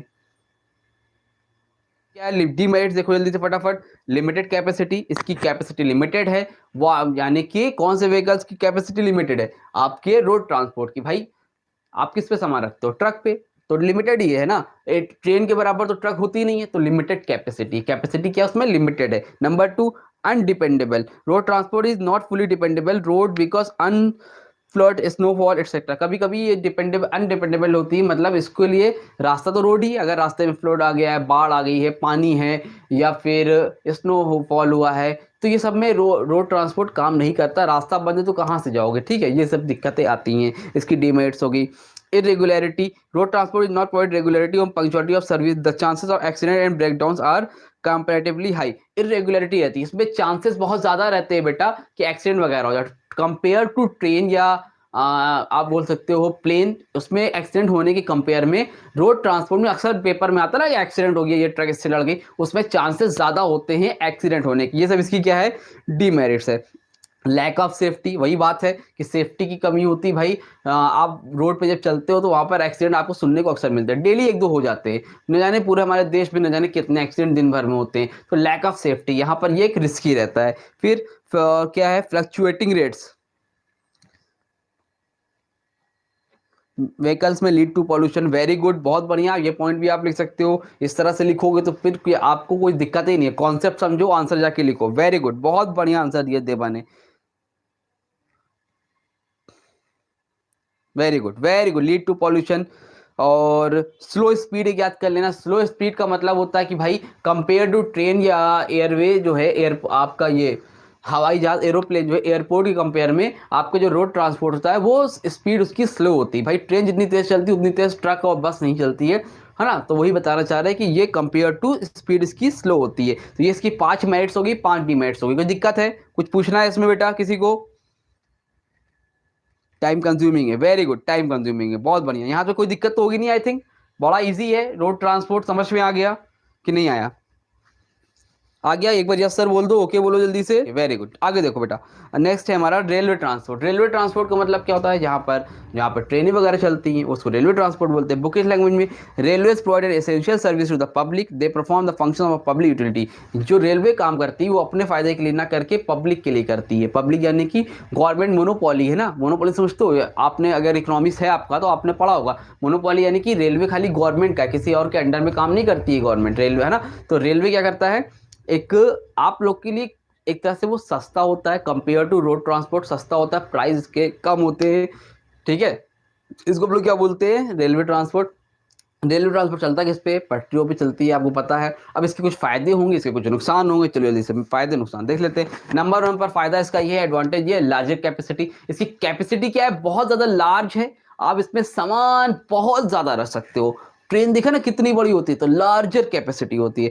नंबर 2 डिपेंडेबल, ये डिपेंडेबल है खुद पे। वो उसकी डीमेरिट्स थी रोड ट्रांसपोर्ट की, रास्ता खराब है तो नहीं जा सकते, लेकिन ये डिपेंडेबल है, इसकी अपनी खुद की पटरी है, खुद का रास्ता है, ये करते हुए चली जाती है। ठीक है, नंबर 3 सेफ्टी, सेफ्टी रहती है compare to road transport. Railway में उतने एक्सीडेंट नहीं होते, एक्सीडेंट तो रेलवे में भी होते हैं, ट्रेन के भी होते हैं, बट उसके कंपेयर में इतने ज़्यादा चांसेस नहीं रहते हैं, सारे सिस्टमेटिक रहता है। वहाँ पर सामने एक ट्रेन जाती है, दूसरी ट्रेन नहीं आती। बहुत ना चाहते हो कोई एक्सीडेंट हो जाए तो अलग बात है, नहीं जनरली नहीं होता है। Number 4 economical, rail transport is a cheaper means for carrying bulky goods over long distance. भाई बल्की गुड्स अगर आप लॉन्ग डिस्टेंस तक जाना है तो आप लोग के लिए रेलवे सस्ता ही होता है। आपको ऐसे भी कहीं जाना है तो ट्रेन सस्ता पड़ता है, हवाई जहाज कितना महंगा पड़ता है, बस से तो यार कंफर्टेबल नहीं है, ऑलरेडी बस भी महंगा ही होता है कंपेयर टू ट्रेन। तो ट्रेन ही एक ऐसा है जो कि आप लोगों के लिए सबसे सस्ता है, ठीक है, लो प्राइस में है, ठीक है, तो इकोनॉमिकल होता है।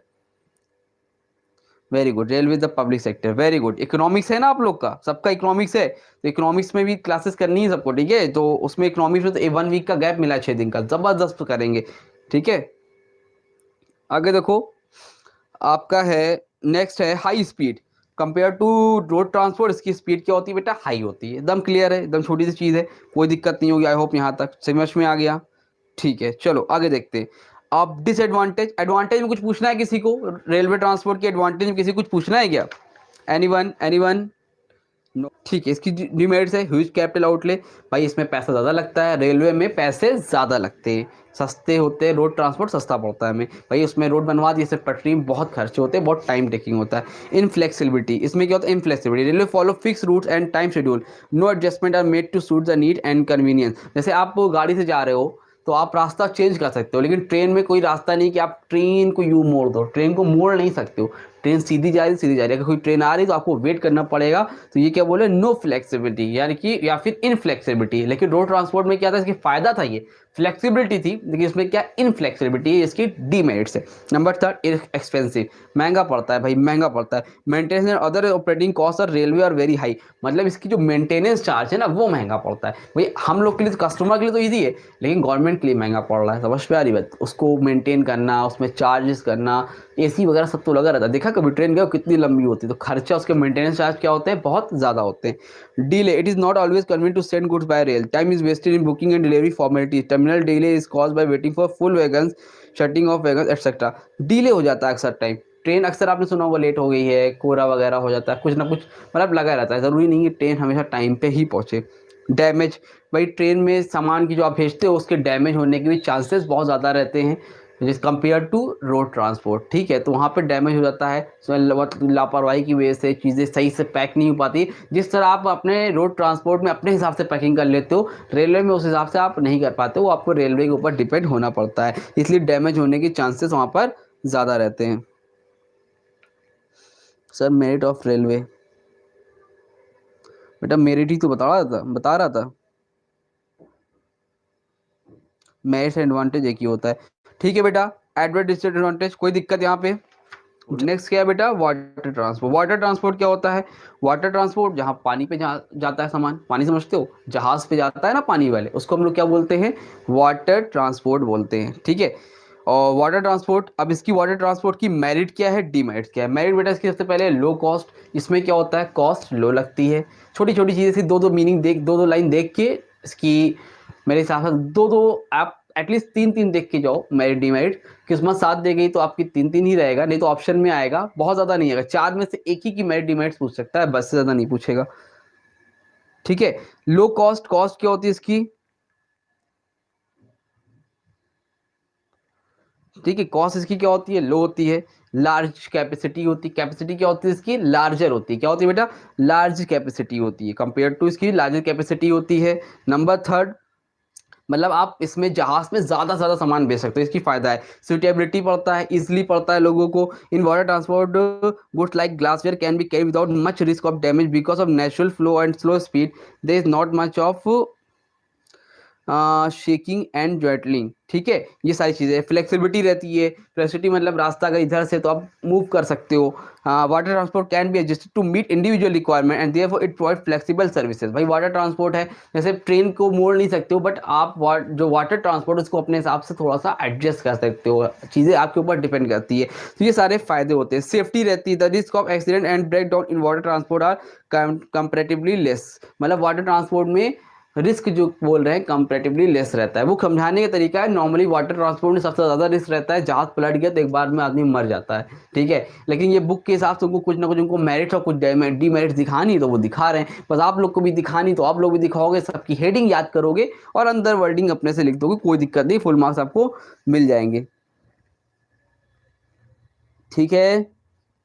ठीक है, अब डीमेरिट्स क्या, इसकी स्पीड स्लो होती है। भाई नाव से जाएगा सामान, नाव मतलब पानी वाले जहाज से जाएगा तो स्पीड उसकी क्या होती है बेटा, बहुत स्लो होती है। लिमिटेड एरिया ऑफ ऑपरेशन, ये कुछ लिमिटेड एरिया में ही जाते हैं, हर एरिया में नहीं पहुंचा पाते हैं, ठीक है। नंबर थर्ड, अनरिलायबल ये क्या है, अनरिलायबल है, रिलायबल नहीं है। Water transport unreliable, water way might be navigable due to several reason. During water rivers and canal may get frozen and during summer water may not be sufficiently deep. Water transport has seasonal character. Water transport different होते हैं, इसके ऊपर आप पूरी तरह से reliable नहीं हो सकते हो। जिस तरह आप ट्रेन पे हो सकते हो, लेट पहुंचेगी लेकिन पहुंचेगी, और ये रिस्की भी होता है, आपके लिए रिस्की भी रहता है, तो इसलिए आप पूरी तरह से इस पर रिलायबल नहीं हो सकते हो, ठीक है। और क्या है, round about, this distance between places increases because the routes followed by water transport may be quite circulated. मतलब इसमें क्या है, the distance between places increases because the routes followed by water transport में भी क्वाइट, उस पर जो जिस रास्ते से जाते हैं वो रास्ते कभी कभी होता नहीं है कि वहाँ पर तूफान आ गया, या फिर रिस्की रहता है, या फिर आप टाइटैनिक देखा था ना, जहाज पलट गया था, तो ये सब बहुत ज़्यादा रिस्की रहता है, ये सारी चीज़ें इसमें होती हैं। तो हमेशा ही बड़े लोग बोलते हैं कि मर्चेंट नेवी में जॉब नहीं करने देंगे। आप लोगों ने मर्चेंट नेवी का नाम सुना है?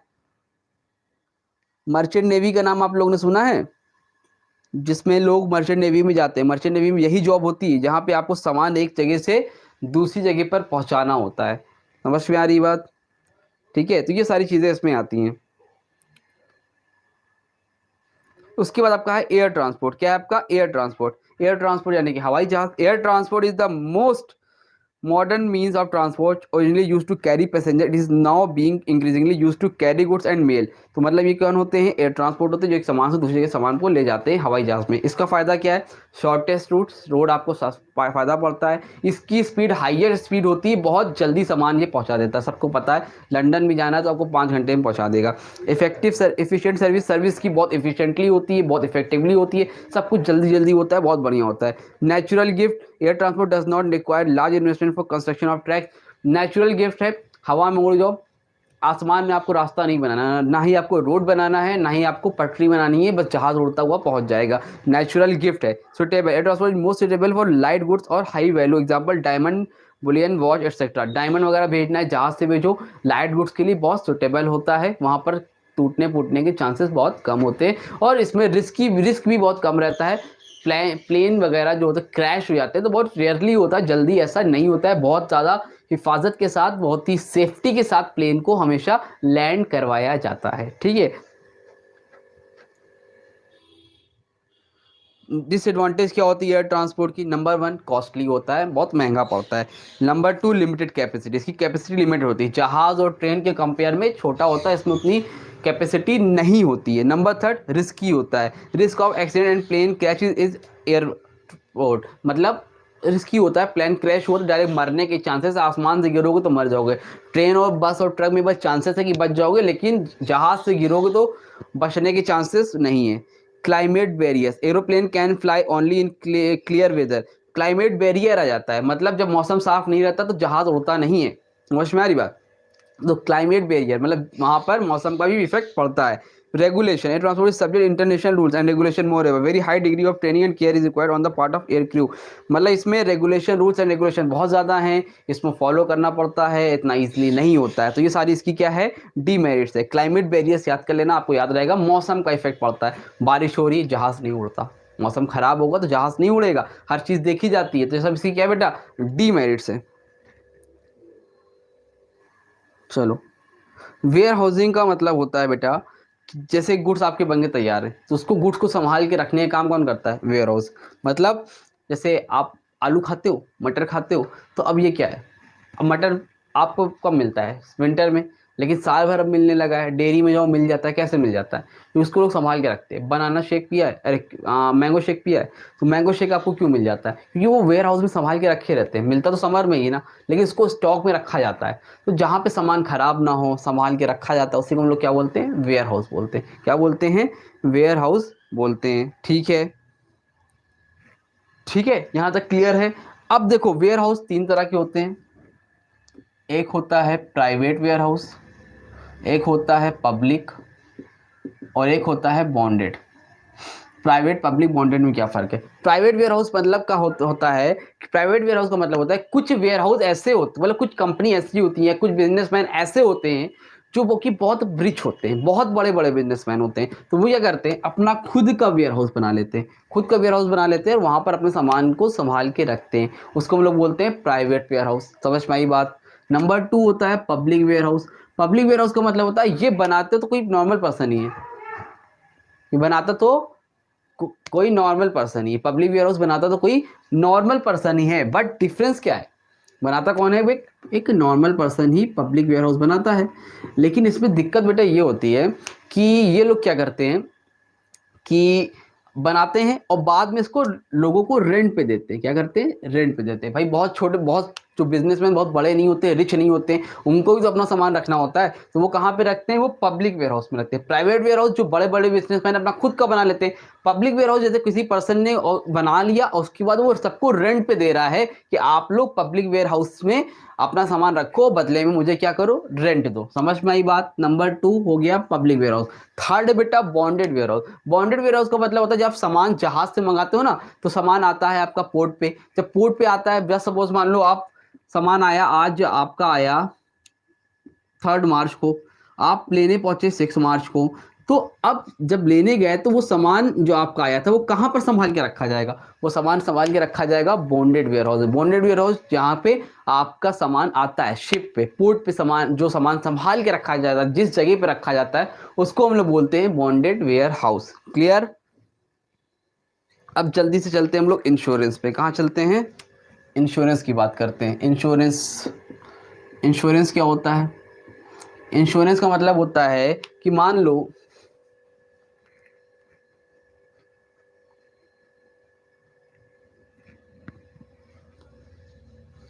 देखो इंश्योरेंस का मतलब क्या होता है, देखो इंश्योरेंस का मतलब बेटा ये होता है कि जैसे आप हो, जस्ट सपोज मान लो आप हो, तो एक हस्बैंड है, एक उनकी वाइफ है, उनके बच्चे हैं छोटे छोटे। तो अब मान लो जस्ट सपोज इसको कुछ हो गया, तो इनकी जिम्मेदारी कौन लेगा, इनको कुछ होगा, जिम्मेदारी कौन लेगा, तो इंश्योरेंस कंपनी बोलती है कि इनकी जिम्मेदारी हम लेंगे। कैसे लेंगे भाई, इंश्योरेंस कंपनी बोलती है कि आप लोग एक काम करिए, आप लोग मुझे दीजिए प्रीमियम। क्या दीजिए, प्रीमियम। प्रीमियम का मतलब होता है मंथली, ईयरली या हाफ 6 महीने पे, 3 महीने पे, अलग अलग टाइम पे आप मुझे एक प्रीमियम दीजिए, एक फिक्स अमाउंट दिए।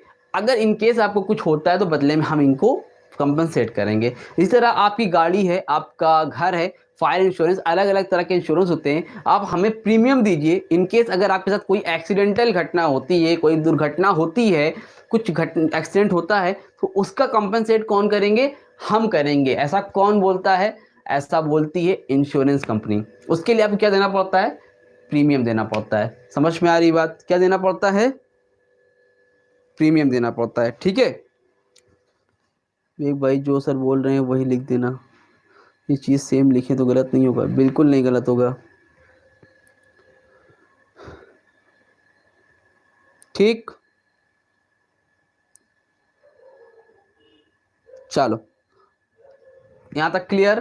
प्रीमियम देना पड़ता है, तो आप प्रीमियम दोगे तो आपको वहाँ पर इंश्योरेंस मिलेगा। तो इंश्योरेंस क्या है, इंश्योरेंस एक ऐसी पॉलिसी है जहाँ पर आप इसको लेने पे इन केस अगर आपके साथ कोई एक्सीडेंटल होता है, कोई घटना घटती है, तो वहाँ पर आप क्या कर सकते हो, वहाँ पर इंश्योरेंस कंपनी आपको कंपनसेट करती है, आपके रिस्क को कम करने का काम करती है। बहुत छोटी छोटी मीनिंग मैंने नोट्स में दे रखी है, एक दिया है, उसको आप जाके लर्न कर लेना। ठीक है, उसको अच्छे से लिख देना, मीनिंग भी लिखवाइए, डिफिनेशन भी लिखवाइए। अब देखो इंश्योरेंस 3 तरह का होता है। एक होता है फायर इंश्योरेंस, जो आपको सिलेबस में, फायर इंश्योरेंस है, मरीन इंश्योरेंस है, और एक आई थिंक हेल्थ इंश्योरेंस है। यही 3 है आप लोगों के सिलेबस में बेटा। क्या एसएससी कौन सीरीज में क्वेश्चन रिपीट होते हैं? हाँ बेटा वही सब तो रिपीट होते हैं। ठीक है, तो 3 तरह का ही इंश्योरेंस आपके सिलेबस में है। कौन कौन सा है?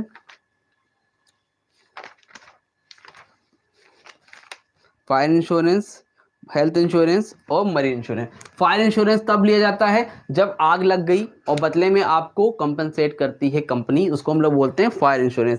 मतलब आपके घर में लग गई, आपके ऑफिस में लग गई, उसको हम लोग बोलते हैं fire insurance. Number 2 marine insurance. Marine insurance वो होता है जैसे आपने जहाज से सामान मंगाया है और कोई साइक्लोन वगैरह आ गया, कोई तूफान स्टॉर्म वगैरह, इस जहाज पलट गया या कोई आपके बिजनेस में लॉस हो गया, तो ऐसे में कौन सा इंश्योरेंस लेना चाहिए? Marine insurance. हेल्थ इंश्योरेंस किसके लिए? जैसे आपकी कोई तबीयत खराब हो गई, कभी इन फ्यूचर में कोई बीमारी हो गई, एक्सीडेंट हो गया, तो ऐसे केसेस में आपको कौन सा हेल्थ लेना चाहिए? Health insurance. तो ये 3 तरह के इंश्योरेंस होते हैं। अगर आप बीमार हो गए तो आपको हॉस्पिटल का चार्ज कौन देगा? इंश्योरेंस देगा। अगर आपका सामान जहाज पे खराब होता है तो वहाँ पे मरीन इंश्योरेंस में पैसा कौन देगा? आपको इंश्योरेंस देगा। और फायर इंश्योरेंस में अगर आग लग जाती है तो ऐसे केस में भी पैसा कौन देगा? इंश्योरेंस कंपनी आपका पैसा देगी।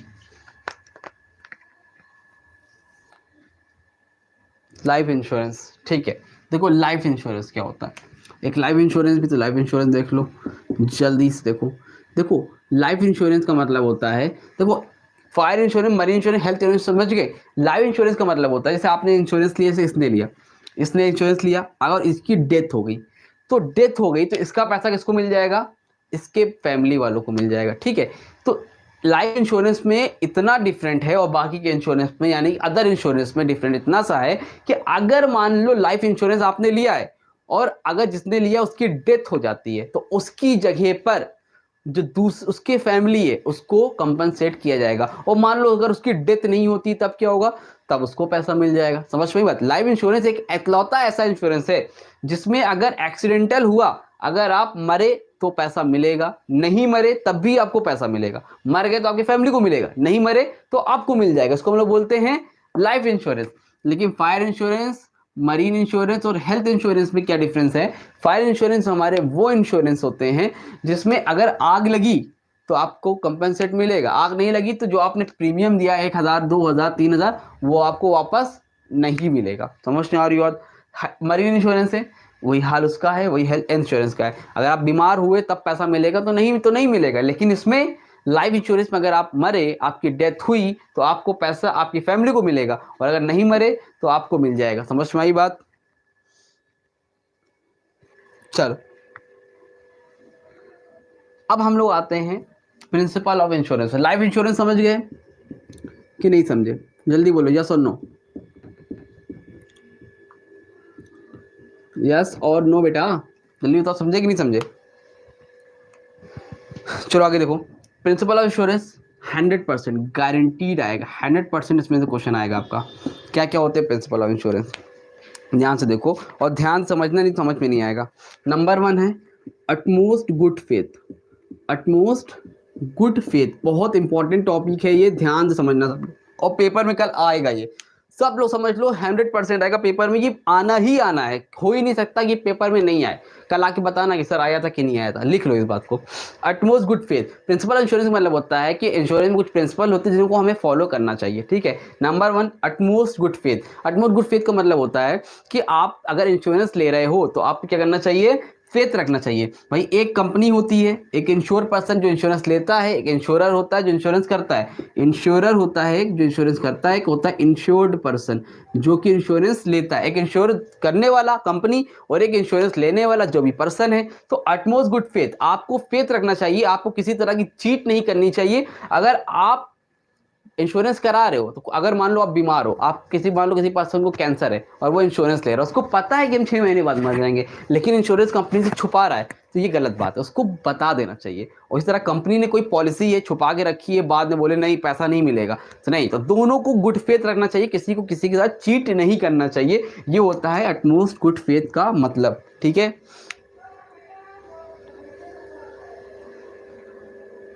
आप लोग 2 मिनट के लिए एकदम शांत होकर इस टॉपिक को ध्यान से देखो, सबके सब बहुत इंपॉर्टेंट है। जब मैं पूछूं क्लियर है तो क्लियर होके बताना, अभी कोई किसी का कमेंट नहीं आना चाहिए। ठीक है, एकदम ध्यान से देखो। अटमोस्ट गुड फेथ हो गया। उसके बाद है इंश्योरेबल इंटरेस्ट। इंश्योरेबल इंटरेस्ट का मतलब क्या है? इंश्योरेबल इंटरेस्ट का मतलब है कि जो भी पर्सन इंश्योरेंस करा रहा है उसका खुद का इंश्योरेंस उस पर इंटरेस्ट होना चाहिए। जैसे मान लो मैं हूं, मैंने ना करके अपने पड़ोसी का करा दिया, किसी बगल वाले का, तो अब मुझे उसका इंटरेस्ट भी नहीं मुझे, है ना, लेकिन मैंने अपने फायदे के लिए करा दिया। नहीं, तो मेरा खुद का इंटरेस्ट होना चाहिए, मुझसे रिलेटेड चीजें होनी चाहिए। अगर मुझसे रिलेटेड नहीं है, मैं अपने फायदे के लिए करा, वो बीमार हुआ, मैं पहुंच गया, भैया भैया पैसा दो, ऐसा नहीं है। मतलब खुद का मेरा इंटरेस्ट होना चाहिए, इसको हम लोग क्या बोलते हैं? Insurable interest. नंबर थर्ड क्या है? इंडेमनिटी। नंबर थर्ड क्या है बेटा? इंडेमनिटी। ठीक है, एक साथ लिख लेते हूं, doctrine of subrogation, doctrine of subrogation. ठीक है, तो इंडेमनिटी का मतलब क्या? Indemnity means a promise to compensate in case of loss. The object of every insurance contract is to place the insured as nearly as possible in the same financial position. Indemnity का मतलब होता है, indemnity का मतलब होता है बेटा कि मान लो आपकी एक कार है, ठीक है, आपको मान लो एक कार है, आपको हंसने की जरूरत नहीं, बस कार समझ लो इसको, ठीक है, ये आपकी कार है, ठीक है भाई, मेरी ड्राइंग बहुत खराब है, ये आपकी एक कार है, आपकी कार का एक्सीडेंट हो गया, ठीक है, तो उसमें मान लो वो कार आपकी 5 लाख रुपए थी, लेकिन रिपेयरिंग में 50,000 का खर्चा आया। कितने का आया? 50,000 का। आप इंश्योरेंस कंपनी के पास पहुंच गए और आपने बोला भाई मेरी कार लड़ गई, मेरा 50 लाख, मुझे 5 लाख रुपए चाहिए। नहीं, ऐसा नहीं है। इंश्योरेंस कंपनी, इंडेमनिटी का मतलब है इंश्योरेंस कंपनी क्या करेगी, जितने का लॉस हुआ है, 50,000 का हुआ है ना, तो 50,000 रुपीज कंपनी आपको दे देगी, 50,000 रुपए कंपनी आपको दे देगी। जैसी थी आपकी कार वैसी की वैसी कर देगी। एग्जांपल लो लेते, मान लो आपकी स्कूटी है, टक्कर होगी कहीं, उसमें 2,000 खर्चा आ गया, तो आपने इंश्योरेंस ले रखा था, तो वो स्कूटी क्या करेगी, आपको 2,000 रुपए का उस पर रिपेयर करा देगी। जैसी आपकी स्कूटी थी वैसे ही कर देगी। ये नहीं कि 2,000 खर्चा है और आप कह रहे हो 2 लाख रुपए चाहिए, नहीं, ऐसा नहीं है। जितने का खर्चा है उसको इतना ही वैसा ही कर देगी। इसको हम लोग बोलते हैं इंडेमनिटी। इंडेमनिटी समझ में आया? Okay, very good, clear. Number 4 पे है आपका डॉक्ट्रिन ऑफ सब्रोगेशन। नंबर 4 पर क्या है आपका? Doctrine of subrogation. ठीक है, तो डॉक्ट्रिन ऑफ सब्रोगेशन का मतलब क्या है? It implies after that insured for his loss the insured become entitled to all rights and remedies. Doctrine of subrogation बोलता है, जस्ट सपोज मान लो कि आपकी एक कोई भी कार थी, कार ही मान लो, अगर उसकी वैल्यू 5 लाख रुपए थी, ठीक है, उसका मान लो जस्ट सपोज एक्सीडेंट हो जाता है। क्या हो जाता है? एक्सीडेंट हो जाता है। आप चले गए इंश्योरेंस कंपनी के पास, मेरी कार का एक्सीडेंट हो गया, आप मुझे कार दे दो, तो आप मुझे पैसा दे दो। तो आपको उसने क्या किया, आपका 5 लाख का नुकसान हुआ, कंपनी ने 5 लाख रुपए आपको दे दिए, कंपनी ने आपको 5 लाख रुपए दे दिए, लेकिन the insurance shall step in the shoes of insured, मतलब the insurance become entitled to all the rights and to the property insured. अब जो प्रॉपर्टी थी, मतलब 5 लाख रुपए तो इंश्योरेंस कंपनी ने आपको दे दिए, लेकिन इंश्योरेंस कंपनी ये बोलती है कि भैया जो अब जो प्रॉपर्टी जो डैमेज हुई है ना, वो मेरी है। वो किसकी है? मेरी है। भाई आपने 5 लाख रुपए हमसे ले लिए, अब उसको आपने कबाड़ में 50,000 रुपए में बेच दिया। अगर आपने उसको कबाड़ में 50,000 रुपए में बेच दिए तो आप लोग तो फायदे में चलेंगे ना। 5 लाख आपने इंश्योरेंस कंपनी से लिए, 50,000 रुपए आपने उसको कबाड़ में बेच के ले लिया, 5,50,000 हो गया। तो ये रूल बोलता है कि अगर आपने इंश्योरेंस कंपनी से पैसा ले लिया उस प्रॉपर्टी पे, तो वो प्रॉपर्टी हो गई किसकी? इंश्योरेंस कंपनी की। वो प्रॉपर्टी हो गई किसकी? इंश्योरेंस कंपनी की। समझ में आया? क्लियर? डॉक्ट्रिन ऑफ सब्रोगेशन समझ गए? यस और नो?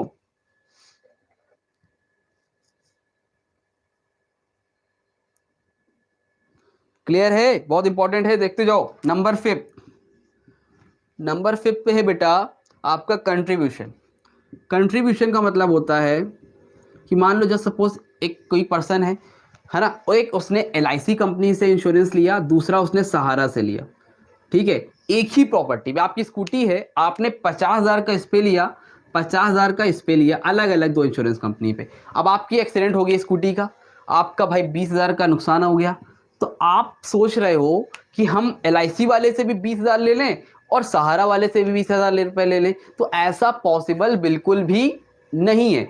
मतलब आप LIC से 20,000 लोगे और सहारा से 20,000 लोगे, नहीं। ऐसे केस में कंट्रीब्यूशन का मतलब जब आप एक प्रॉपर्टी पे 2 से ज्यादा इंश्योरेंस लेते हो, तो दोनों इंश्योरेंस कंपनी आपको आधा आधा कंपेंसेट करेगी। ऐसा कहीं भी नहीं लिखा है कि वो भी आपको पूरा पैसा देंगे, वो भी आपको पूरा पैसा देंगे, ऐसा कहीं भी नहीं है। कंट्रीब्यूशन समझ में आया? नहीं आया? आ गया होगा, नहीं आया होगा तो वीडियो को एक बार रिपीट करके देखना, समझ में आ जाएगा, कोई दिक्कत आपको नहीं होगी।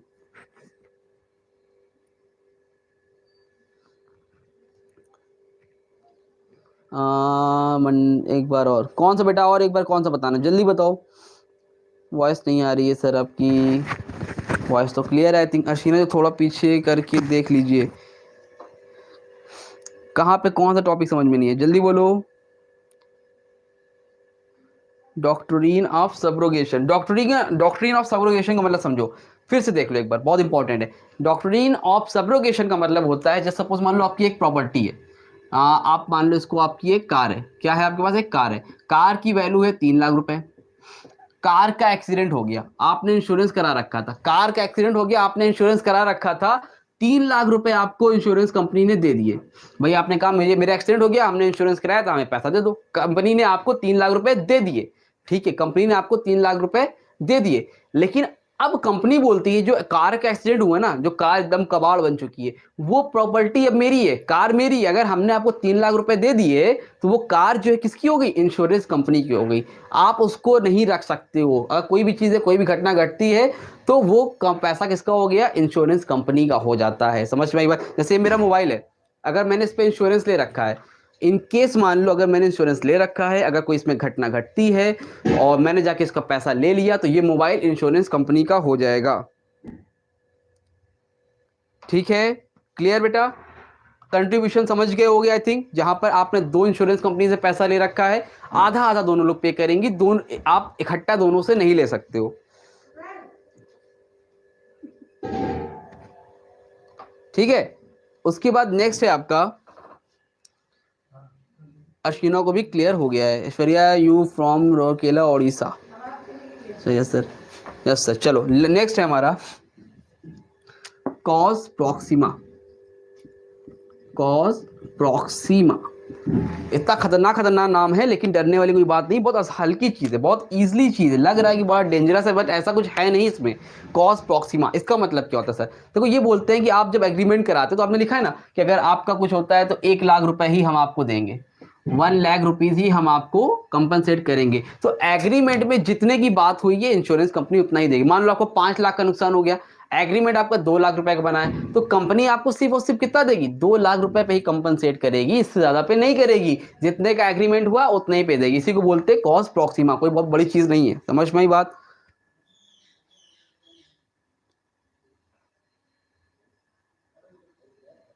अलग अलग पॉइंट है, कंट्रीब्यूशन और सब्सिडिकेशन अलग अलग पॉइंट है आपका। ठीक है बेटा। और लास्ट बेटा आपका mitigation of loss. Mitigation of loss, इसमें से 5 पॉइंट तो जरूर से देख के जाना।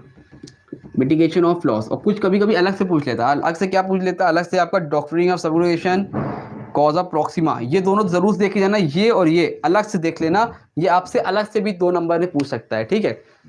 लास्ट है mitigation of loss. Mitigation of loss का मतलब जैसे आपने मान लो आपका घर है, आपने अपने होम पे, अपने घर पे इंश्योरेंस ले रखा है, आपने सोचा है कि कभी आपके घर को आग वगैरह लगेगी तो आपको जो है कंपनसेट मिल जाएगा इंश्योरेंस कंपनी से। तो आपने क्या किया, देखा घर में आग लग गई और आपके घर में आग लगी है और आप कह रहे हो ठीक है बहुत बढ़िया, बहुत खुश हो रहे हो, तो ऐसा नहीं है। अगर आग लगी है, आपके कार में आग लगी, क्या कहीं भी कोई लॉस हो रहा है, तो आपको वहां पर क्या करना चाहिए, उसको बचाने के लिए रोकना चाहिए। इंश्योरेंस प्रिंसिपल इंश्योरेंस ये बोलता है मिटिगेशन ऑफ लॉस, कि अगर आपके साथ कोई घटना घट रही है, अगर कोई घटना घट रही है तो उसको जाके उसको आप रोको, उसको जाके आप रोको। ये नहीं आप हंस रहे भाई इंश्योरेंस कंपनी तो पैसा दे देगी, नहीं ऐसा नहीं करना है। समझ में आ रही है बात।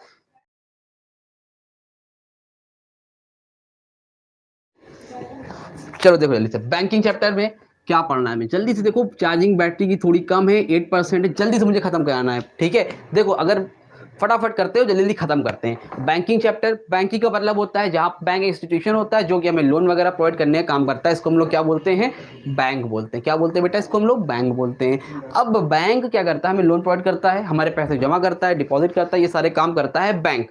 बैंक बदले में इंटरेस्ट लेता है और लोगों को लोन देता है तो इंटरेस्ट लेता है, और हम लोग अपने पैसे को वहां पर जमा करते हैं तो हमको अभी वो इंटरेस्ट देने का काम करता है। ठीक है, इसमें आपको जो टॉपिक आ रहा है वो आपका आ रहा है सेंट्रल बैंक।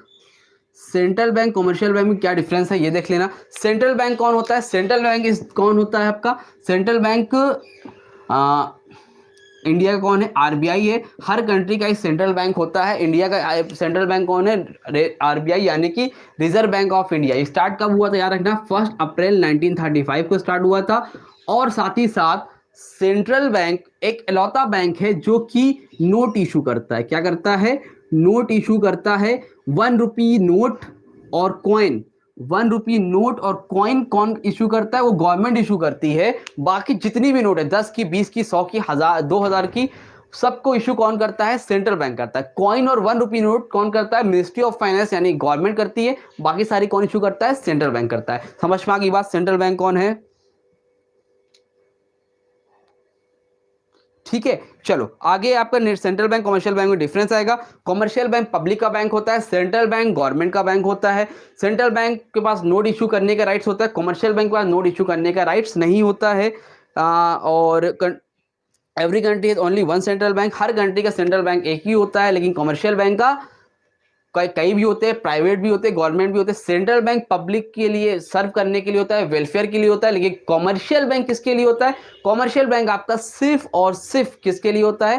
प्रॉफिट के पर्पज से होता है। ठीक है, ये सारी चीजें होती है। ये डिफरेंस देख के जाना, 5 नंबर में बहुत इंपॉर्टेंट टॉपिक आपका ये हो सकता है, सेंट्रल बैंक और कमर्शियल बैंक में डिफरेंस। ठीक है,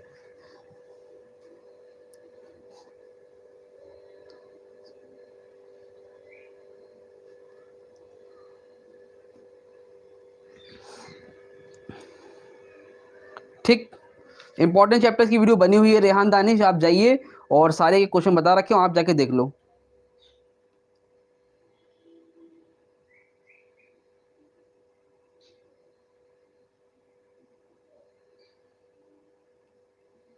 इंपॉर्टेंट चैप्टर्स क्वेश्चन सब बता रखे हैं, वीडियो जैसे ओवर होगी इंपॉर्टेंट चैप्टर्स की वीडियो में बना दूंगा। ठीक है, ओके। चलो ध्यान सुनो, central bank commercial bank. Central bank वो बैंक होता है, चलो इजीली बताता हूँ यार, जल्दी नहीं है। ठीक है, सेंट्रल बैंक जो नोट इशू करता है, सेंट्रल बैंक सारी नोट इशू करता है, 1 रुपए की नोट और कॉइन और सिक्कों को छोड़ के इशू करता है। ठीक है, कमर्शियल बैंक पब्लिक का बैंक होता है, इतना समझ में आ गई बात। कमर्शियल बैंक प्रॉफिट के लिए होता है, सेंट्रल बैंक प्रॉफिट कमाने के लिए नहीं होता है। ठीक है, सेंट्रल बैंक एक ही होता है पूरी कंट्री का, लेकिन कमर्शियल बैंक बहुत ज्यादा होते हैं। सेंट्रल बैंक के पास नोट इशू करने के राइट्स है, लेकिन कमर्शियल बैंक के पास नोट इशू करने के राइट्स नहीं है। सेंट्रल बैंक पब्लिक की सोसाइटी की वेलफेयर के लिए है, लेकिन कमर्शियल बैंक सोसाइटी के वेलफेयर के लिए नहीं होता है। ये डिफरेंस होता है सेंट्रल बैंक और कमर्शियल बैंक में। आई होप यहाँ पे आपको क्लियर हुआ होगा। फंक्शंस ऑफ सेंट्रल बैंक आपका सिलेबस में है।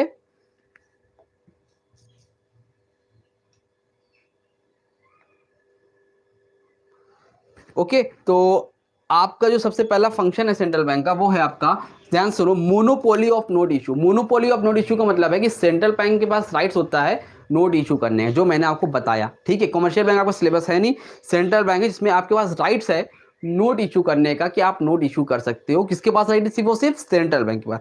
Number 2, governments bank. भैया ये गवर्नमेंट का ही बैंक होता है। पब्लिक पैसा कहाँ जमा करती है? कमर्शियल बैंक में। लेकिन मोदी जी पैसे कहाँ जमा करते हैं? सेंट्रल बैंक में। मोदी जी कहाँ पैसे जमा करते हैं? सेंट्रल बैंक में। गवर्नमेंट के सारे पैसे कहाँ जमा किए जाते हैं? सेंट्रल बैंक में कमा होते हैं। ठीक है, 1 मिनट। ठीक है, ओके। और ठीक है, नेक्स्ट हमारा कंट्रोलर ऑफ क्रेडिट। जैसे मार्केट में पैसा ज़्यादा हो जाता है, महंगाई ज़्यादा बढ़ रही है, तो उसको कंट्रोल करने का भी काम सेंट्रल बैंक करता है। मार्केट में पैसा कम ज़्यादा है, कुछ भी चीज़ें हो रही है, तो अगर मार्केट में पैसा ज़्यादा है तो उसको कम करने का काम, मार्केट में पैसा कम है तो उसको बढ़ाने का काम, क्रेडिट कितना देना है, लोगों को कितना लोन देना है, लोगों को कितना लोन नहीं देना है, ये सब डिसाइड कौन करता है? सेंट्रल बैंक किया करता है। ठीक है, उसके बाद आपका आता है, इसमें जो आपका 2 पॉइंट इंपॉर्टेंट है, इसको जरूर से देख लो, ध्यान से देख लो, आपका आधा सेक्शन हो जाएगा यहीं पे। Lenders of the last resort और क्लियरिंग हाउस फंक्शन, ये दोनों आपके 2 नंबर में भी आ सकते हैं और 5 नंबर में भी आएंगे, तो फंक्शन में तो करना ही पड़ेगा। मोस्ट इंपॉर्टेंट है ये, 2 नंबर में हर साल पूछता है ये। ठीक है, तो इसमें तो ध्यान से देखो।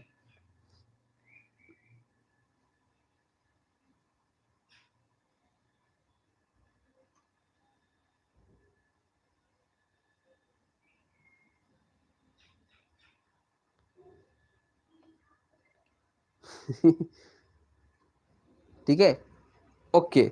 तो देखो जल्दी से देखो और समझो, ठीक है। और जो बच्चे पढ़ रहे हैं वो ध्यान से देखें, जो नहीं पढ़ रहे हैं उनको कमेंट पे करने दें, क्योंकि उनको कल समझ में आ जाएगा कि वो आज क्या कर रहे हैं, ठीक है। Number 1, lender of the last resort. Lender of the last resort का मतलब क्या होता है? Lender of the last resort का मतलब होता है आखिरी उम्मीद। आखिरी उम्मीद का मतलब, मान लो कोई कॉमर्शियल बैंक है, हम लोग मान लेते हैं कोई कमर्शियल बैंक है, इसका नाम है ICICI बैंक। अब ICICI जो बैंक है, कॉमर्शियल बैंक है, अब मान लो ये कोई भी लॉस में चला गया। कहाँ चला गया? लॉस में चला गया। अब इसने हर जगह से पैसा मांगा, हर कॉमर्शियल बैंक से पैसा मांगा, SBI से मांगा, बैंक ऑफ बड़ौदा से मांगा, लेकिन इसको कहीं से पैसा नहीं मिला। अब लेकिन इसको पैसे तो चुकाने हैं, तो ये अब जब कोई एक कमर्शियल बैंक आखिरी में किसके पास जाता है?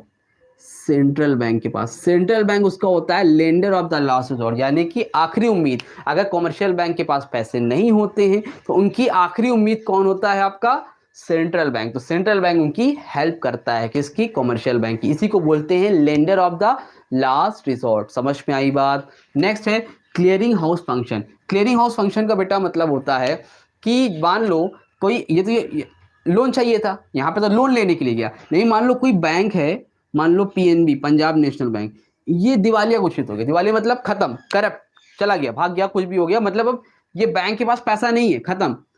अब ऐसे केसेस में जो यहाँ पे पब्लिक के पैसे जमा थे, उनके पैसे कहाँ जाएंगे? उनका क्या होगा? तो उन सारी चीजों को दूर करने का काम कौन करता है? आपका सेंट्रल बैंक। भाई पब्लिक के पैसे मिलेंगे, कभी भी आप ये मत सोचना कि बैंक भाग जाएगा, बैंक कभी भी नहीं जाता। बैंक जाएगा तो उन सबके पैसे देर से मिलेंगे, लेकिन मिलेंगे जरूर, और देगा कौन? Central bank. और जो बाद में उस पैसे को क्लियर करने का काम करता है वो कौन करता है? Central bank. और उसी को हम लोग बोलते हैं क्लियरिंग हाउस फंक्शन।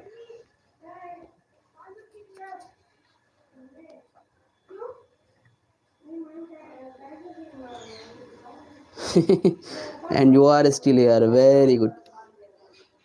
तरुण सर के फैन आ गए हैं बेटा, आप लोग भी जाके पढ़ लो ना सर तरुण से, पढ़ते क्यों नहीं हो?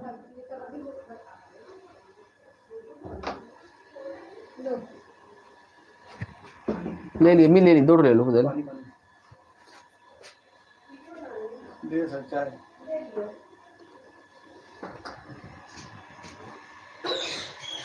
ओके, ठीक है, यहां तक सबको क्लियर है बेटा? एक बार जल्दी से बोलो फटाफट।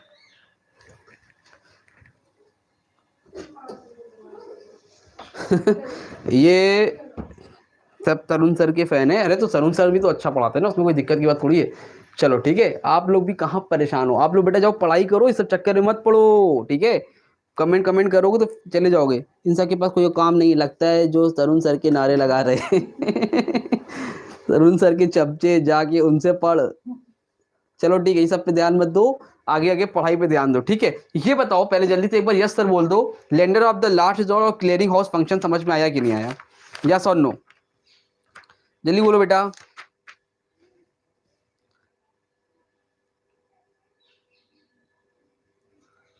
आ गया, yes sir, okay very good. चलो अब जल्दी से हम लोग बढ़ते हैं आगे इंटरनेट बैंकिंग पे। कहाँ चलते हैं? Internet banking. अब यहाँ से आपका काम शुरू, बहुत इजी टॉपिक है, जल्दी से पढ़ो और खत्म। इंटरनेट बैंकिंग, जब इंटरनेट से ट्रांजैक्शन हो रहा है, इंटरनेट कुछ भी पैसे का लेन देन हो रहा है, वो आपकी क्या है बेटा? इंटरनेट बैंकिंग है। सिंपल सी चीज, banking transaction through the internet is called internet banking. अगर बैंकिंग ट्रांजैक्शन इंटरनेट के थ्रू हो रहा है उसको हम लोग क्या बोलते हैं? इंटरनेट बैंकिंग बोलते हैं। सिंपल है, इसमें कोई दिक्कत कोई परेशानी तो नहीं बेटा आप लोगों को?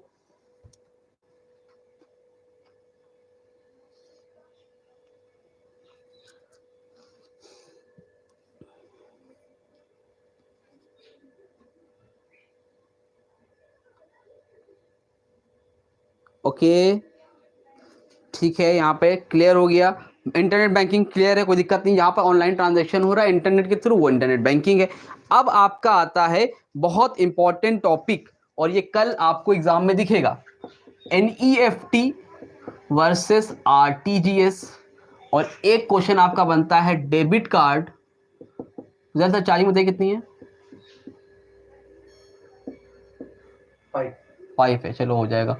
Debit card versus credit card, NEFT versus RTGS में क्या डिफरेंस है, और इसका फुल फॉर्म देख के जाना। NEFT का मतलब होता है national electronic fund transfer, RTGS का रियल टाइम ग्रॉस सेटलमेंट। ठीक, national electronic fund transfer, real time gross settlement, ठीक है। और डेबिट कार्ड क्रेडिट कार्ड में क्या डिफरेंस होता है, जल्दी से इसको देखो और आपका चैप्टर कंप्लीट।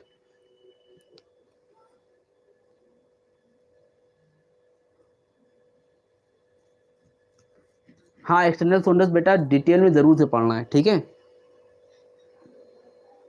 चलो आगे देखो, एनईएफटी और आरटीजीएस में क्या डिफरेंस है। एनईएफटी नंबर 1 ध्यान सुनो, NEFT transaction are settle in batches और RTGS transaction are proceed individually and continuously.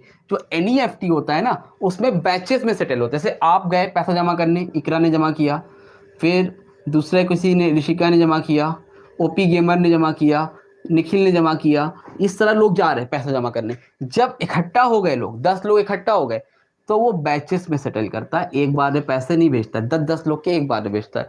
लेकिन आरटीजीएस में क्या है, इंडिविजुअली पैसे ट्रांसफर होते हैं। इंडिविजुअल समझते हो, आप एक आदमी आया, निखिल आया, उसके पैसे को ट्रांसफर कर दिया। तो आरटीजीएस में क्या होता है, पैसे एक एक करके ट्रांसफर होते हैं, ठीक है।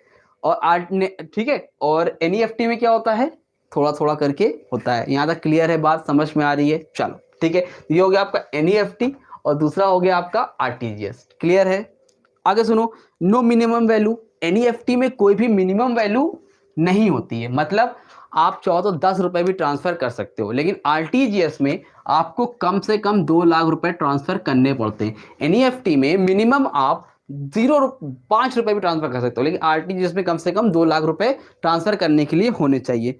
फिर क्या है, save 6 times on a week days and 3 times on a Saturday और no limit time on the number of transfer. RTGS में आप जितना चाहो ट्रांसफर कर सकते हो, लेकिन उसमें क्या है, 7 times on a weekday and 6 times on Sunday को। आप हाफ रहता है, हाफ डे रहता है, और संडे को ट्रांसफर इसमें नहीं होता है। समझ में आ रही बात। ये डिफरेंस एनईएफटी और आरटीजीएस का जरूर से आप लोग देख के जाना, भूल मत जाना, ठीक है। क्लियर।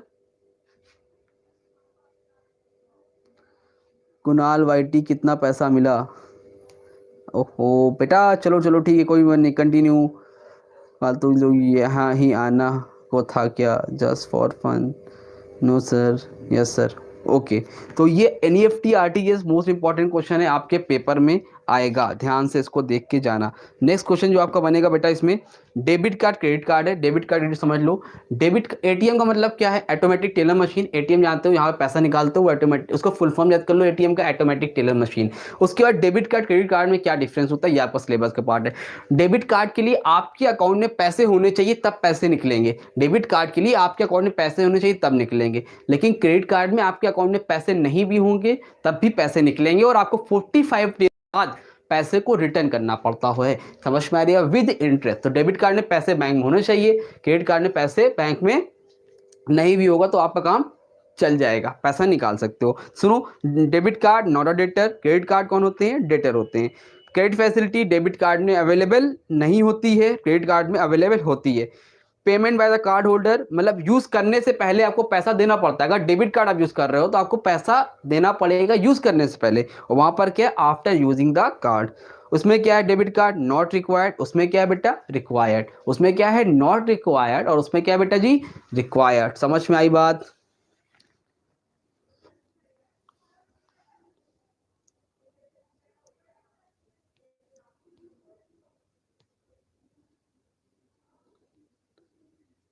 सारे किसको पूजा करना है, don't comment on word, okay yes sir. चलो डेबिट कार्ड क्रेडिट कार्ड समझ में आ गया, एक बार जल्दी क्लियर बताओ, एक बार यस सर बोल दो जल्दी से फटाफट, ओके बोलो।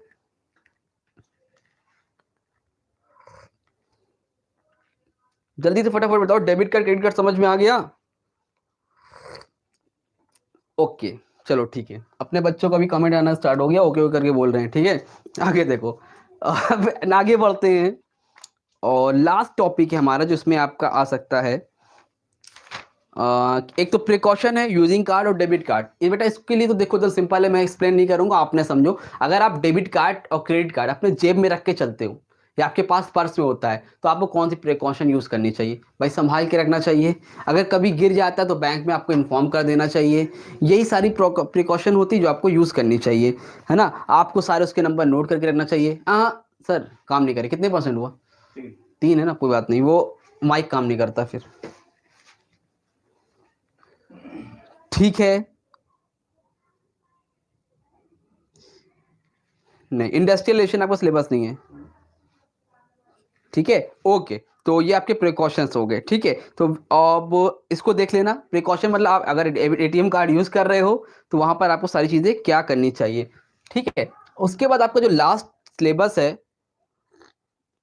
वो है इस टॉपिक में financial fraudulent practices. Financial fraudulent practices इसका मतलब क्या है कि आजकल जब इंटरनेट में काम करते हो तो बहुत ज़्यादा फ्रॉड हो रहे हैं। क्या हो रहे हैं? बहुत ज़्यादा फ्रॉड हो रहे हैं। तो ये टॉपिक अक्सर आ जाता है। क्रेडिट कार्ड फ्रॉड, लोग नकली क्रेडिट कार्ड बना ले रहे हैं आपके नाम से, ये एक फ्रॉड हो रहा है। तो credit card fraud is a broad term consisting of theft और fraudulent use of fund. The purpose of the fraud may to obtain goods without paying or to get unauthorized fund from the account. आपके account से पैसा cut जाएगा और आपको मालूम भी नहीं चलेगा।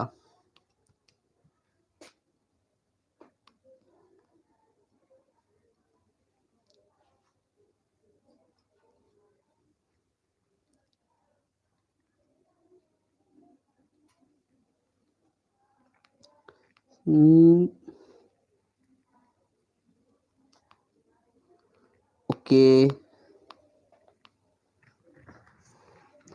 ठीक है। ये क्या हो गया? तरुण रूपानी सर,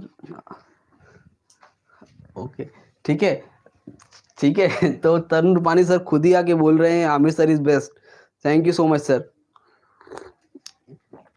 उसके बाद जो है आपका आगे आता है बेटा कि फाइनेंशियल फ्रॉड। तो एक है credit card fraud. Credit card fraud का मतलब क्या होता है कि जहां पर आपके नाम से खराब क्रेडिट कार्ड बन रहे हैं, जहां पे आपके पैसे से अकाउंट से पैसा कट जा रहा है, आपको मालूम नहीं चल रहा है, आपके नाम से नकली क्रेडिट कार्ड बनाया जा रहा है, उसी को हम लोग बोलते हैं क्रेडिट कार्ड फ्रॉड। नंबर 2 पर आपका फॉल्स अकाउंटिंग फ्रॉड। आप लोग अकाउंटिंग करते हो, बैलेंस शीट प्रिपेयर करते हो, उसमें लोग गलत तरह से अकाउंटिंग कर देते हैं। जो भी आपका अकाउंटेंट है उसमें आपके एसेट ज़्यादा दिखा देता है, लायबिलिटी गलत दिखा देता है। अगर आपकी बैलेंस शीट अच्छी होती है, अगर आपकी बैलेंस शीट अच्छी होती है तो बैंक आपको लोन दे देता है, बैंक आपको लोन दे देता है। तो लोग क्या करते हैं, जो आपके सीए वगैरह होते हैं, वो बैलेंस शीट गलत बना देते हैं, दिखा देते हैं कि हाँ हम बहुत फायदे में। तो ये भी एक तरह का फ्रॉड हो रहा है, समझ में आ रही बात? तो गलत बैलेंस शीट बनाओगे तो बैंक को तो धोखा हो जाएगा, आपने बैंक से लोन ले लिया, बैंक को तो भरोसा हो गया। इस तरह के भी फ्रॉड आपके हो रहे हैं,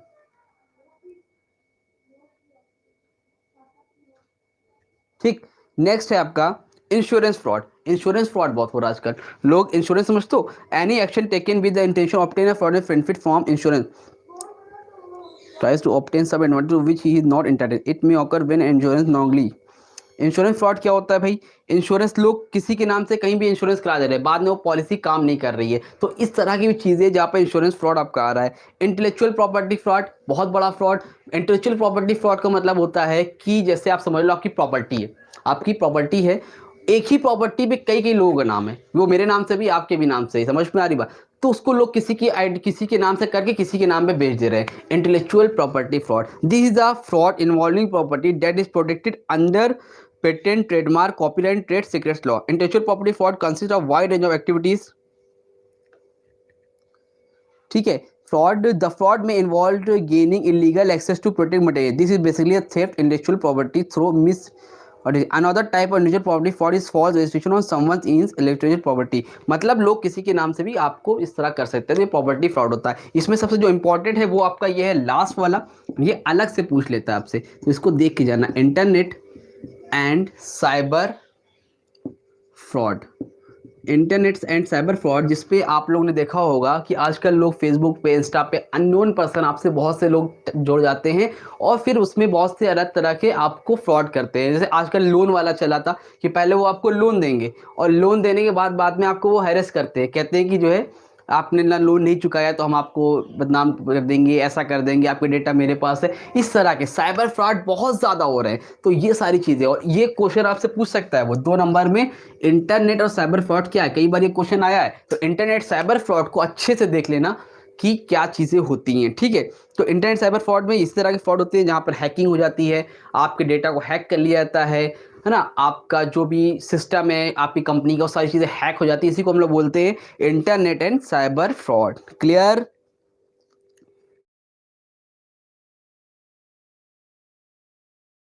देखो बेटा बहुत थोड़े से टॉपिक जितना लिखा है इतना ही आपके सिलेबस में है, तो आप यहाँ से भी पढ़ सकते हो। नोट्स के लिए आप यही काम कर लो, इसी को लिख लो, आपका काम हो जाएगा। ठीक है, तो सबसे पहले चैप्टर का नाम क्या है, इन्वायरमेंट। अब इन्वायरमेंट चैप्टर एक्चुअली इसलिए भी नहीं पढ़ाया गया क्योंकि आपको ज्योग्राफी में या बचपन से आप लोग हमेशा पढ़ते आए हो कि पॉल्यूशन वगैरह क्या होता है, वही सारी चीज़ों के बारे में चैप्टर है। बट आप कॉमर्स के हिसाब से तो चलो जल्दी से हम लोग पढ़ लेते हैं। तो सबसे पहले है environment protection act 1986।